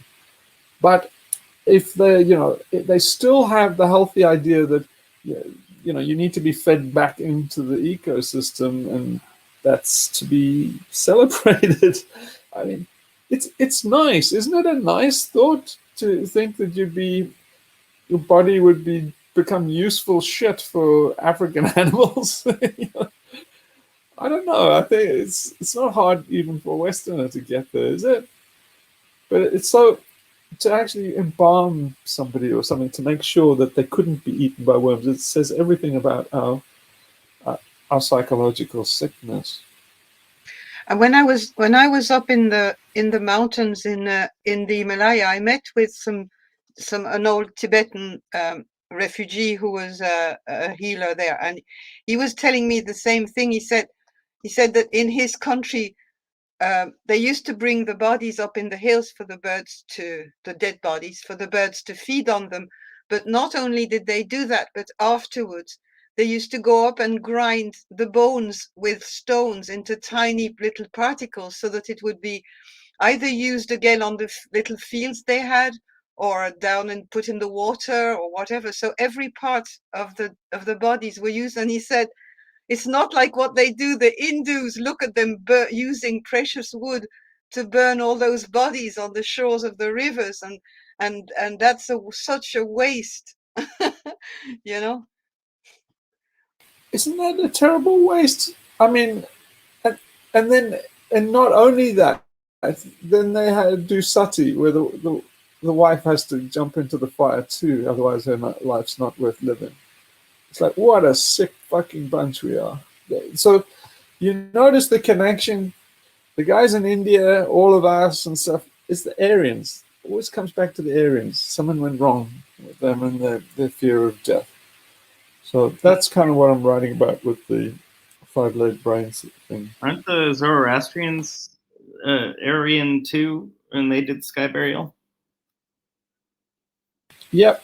You see, but all of them are Manichaeans, and they're dualists, and they see everything in black and white. That black and white is the thing that becomes Chronos and becomes computing and becomes Leibniz's monads and zeros and ones.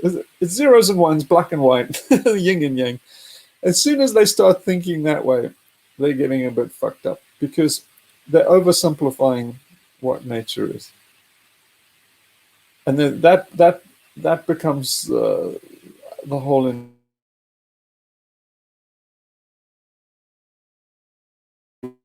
the 0 and 1.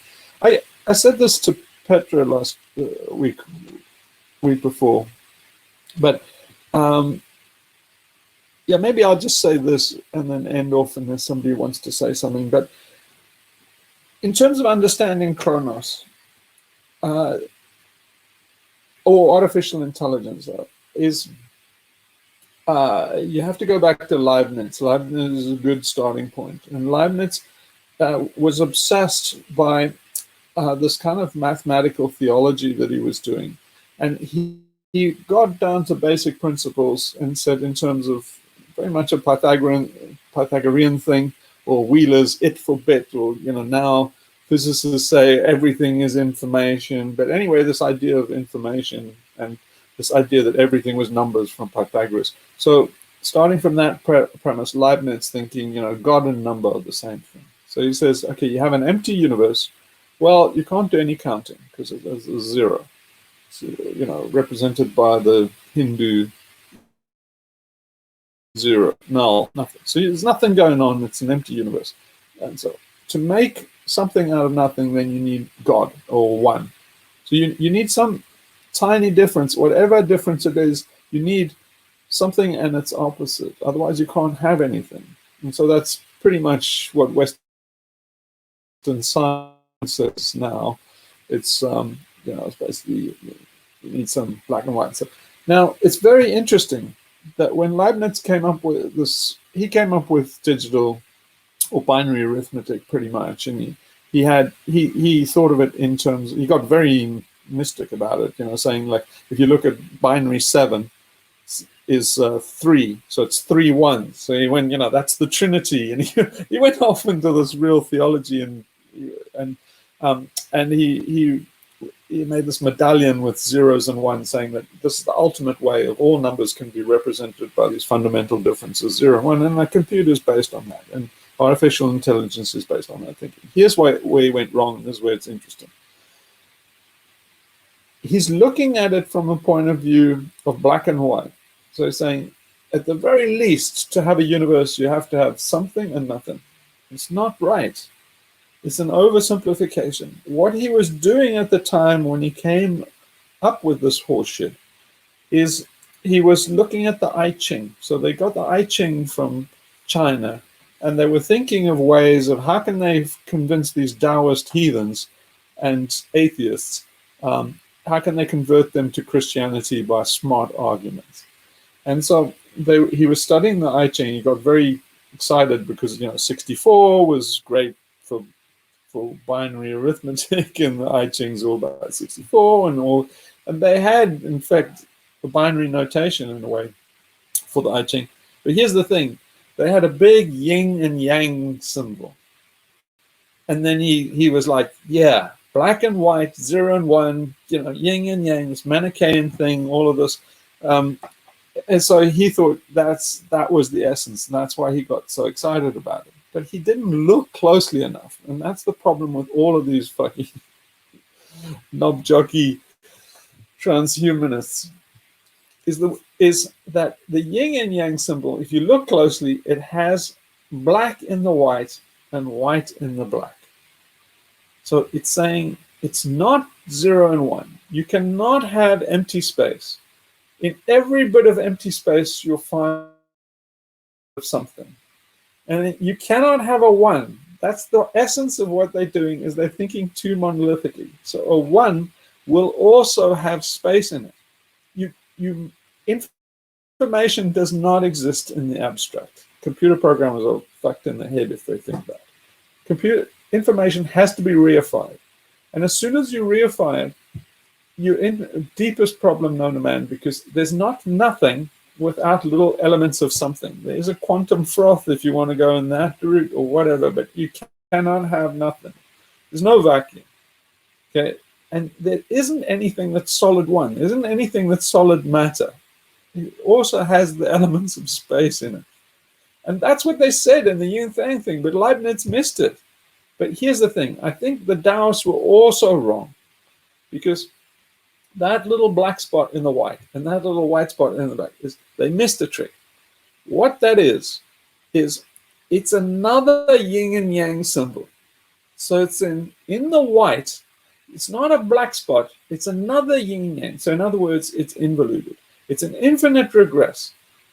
In that white spot on the black or black spot on the white, you will find that it's another yin and yang symbol. It too will have a black spot and infinite all the way down. And that's what the universe is saying. Because if you think about it, if you can't have a vacuum, it will always have elements of something. Then you can have a look at that something, and the same rule applies. It'll have elements of nothing. So it's fractal. The universe is fractal all the way down. So it isn't, the Taoists are wrong and Leibniz is wrong. And that's why AI is wrong. It's saying that things are something or nothing, 0, 1, black and white. Saying no, that they're fractal. You can't say that. And this sounds like kind of abstract and stuff. No, this is why we're going extinct. This is why there's CO2 up in the atmosphere. This is why they're going to do geoengineering, and this is why geoengineering is going to kill us. Because it's not black and white. You cannot measure things numerically. When they try and do geoengineering, they will find a measurement problem. So you cannot measure. And that's why AI isn't AI. Because everybody, the human brain is squidgy, fractal thing. And it'll always be able to outrun a thing that can only do this or that.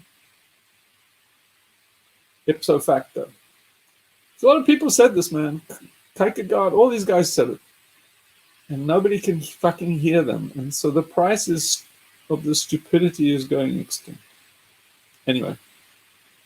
Anybody want to say anything else after that?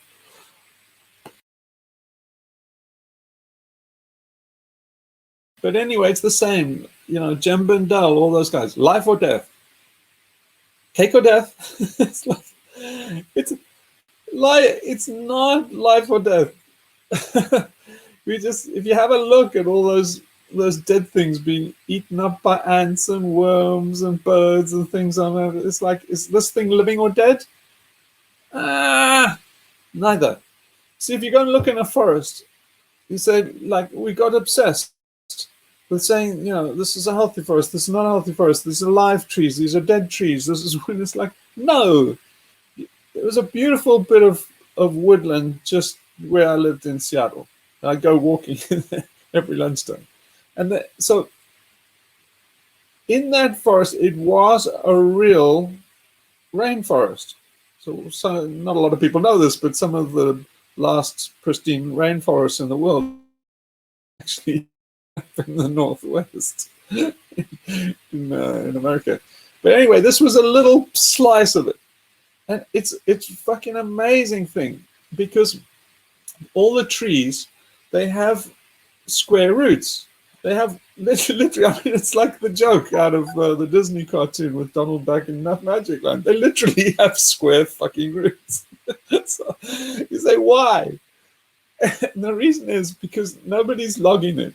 It is a healthy forest, right? So even the guys say, oh, when a tree falls down dead, then we can take it out. No, that's not how forests work. There are no dead trees in a forest. The reason why they have square roots is because when a log falls down, it becomes a nurse log. It's not really dead. It becomes the nursery it's literally called a nursery log. It becomes the nursery, and little seedlings fall on it, they use, you know, the chitin and the cellulose, which we call dead, and we say the phylum is alive. It's not dead. Other trees can use it, and the little seedlings put their roots down, and their roots wrap around the old log, and everybody uses all that cellulose for the new life, for the new trees. And then when, you know, the log rots away and everybody's used to it, it has square roots where the old log or the stump or whatever used to be. And so that's what a healthy forest looks like. It has all this, you know, these trees have these strange square holes in them. And that's because that's where nurse logs used to be. Now, if you start logging a forest like that and you take those logs out, then, you know, all these foresters and ecologists walk through this and they say, well, look at this. This is a very healthy forest managed by German engineering. And you say, no, it's a fucking decrepit, unhealthy, distorted, fucking horror of a forest. Why? They're not nurse logs. You know, if a tree that falls down in Germany now, they auction it off. Basically, big monies. And they call it sustainable. No, it's just more sustainable than the bullshit you were doing before, which we called forest management. But it too, basically, you've gone from a 100-year healthy lifespan, and then the forest is all dead. And say, okay, we've got over that. Took us 100 years, but brilliant geniuses now. Now you only take the logs out when they're dead. Well, great. So now you've got to a 500-year forest. How do you get a sustainable forest? Well, you stop fucking doing all that management, you fucking turd burglars. God almighty, this is not difficult, guys. But it's difficult if you have this idea of life, death. And he was like saying that, well, anyway, that binary idea, that Manichaean idea came from the Aryans. And I think it's probably deeper than that. It goes into the genes of white people. And I think probably what it is something to do with a failed hybridization between Neanderthals and Cro-Magnons. And anyway, unless anybody has anything to say about that, then maybe we should end it there. Sorry, what did you say? It's at the end you said there's a lack of what? Because there was the transmission wasn't good. Between you said there's a lack of. It's probably a failed hybridization between Cro-Magnons and Neanderthals. All right. Okay. Is my guess. Because it exists in white people. It's a white people problem. Our disease of the brain that leads us to want to control, and every last second, every last molecule and electron we can't let go. It is like, yeah. But it seems like that's the essence of it. We just cannot let go.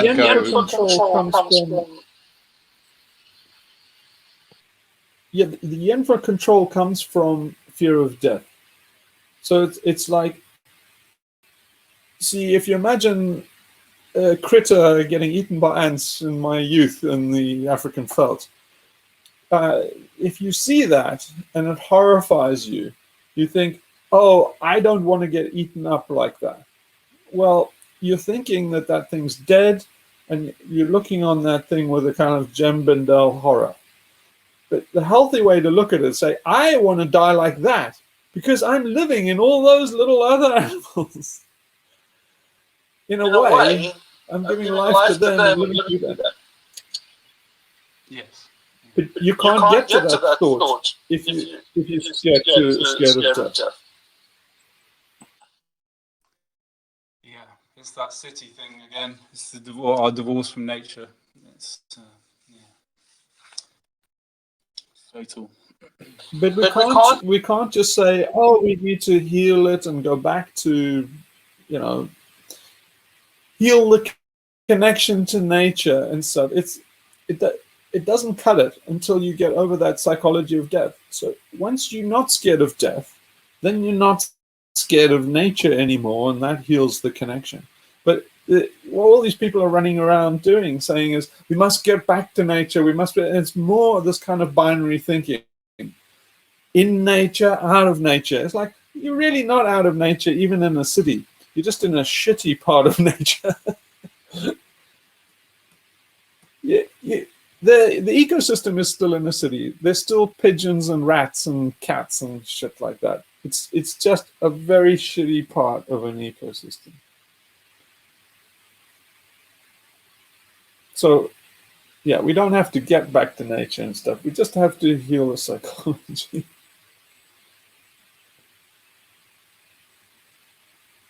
And the healing the psychology means getting over our fear of death. And the way you get over your fear of death is wisdom. And what's the wisdom? The wisdom is that it's over this idea that you're an individual that dies, and it's like that.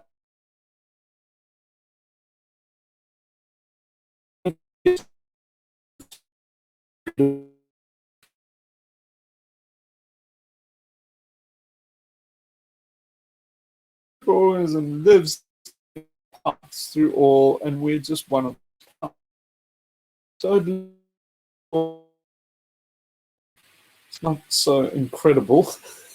It's fucking obvious once it out. But tell this.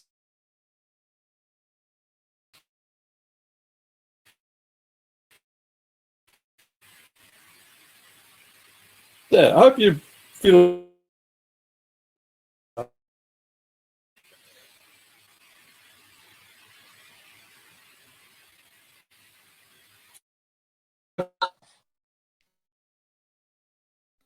That was good. Your signal was really patchy at the end. We can't hear you. But anyway, let's finish there. Missed a lot of that. Well, sometimes I think that fighting back.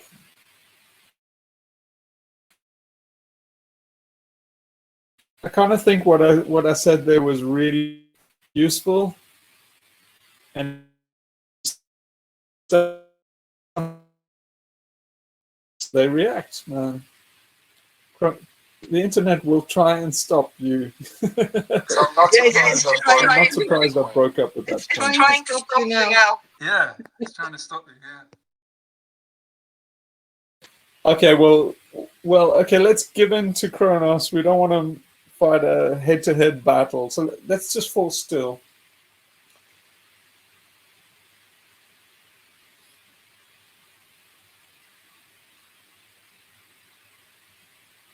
Close your eyes. Feel the stillness. Know that that stillness is not death. The stillness is the background to life.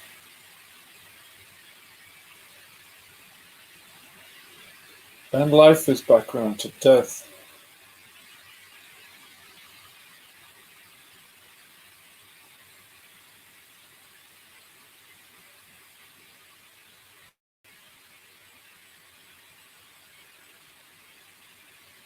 Om Paramatmane Namah. Okay.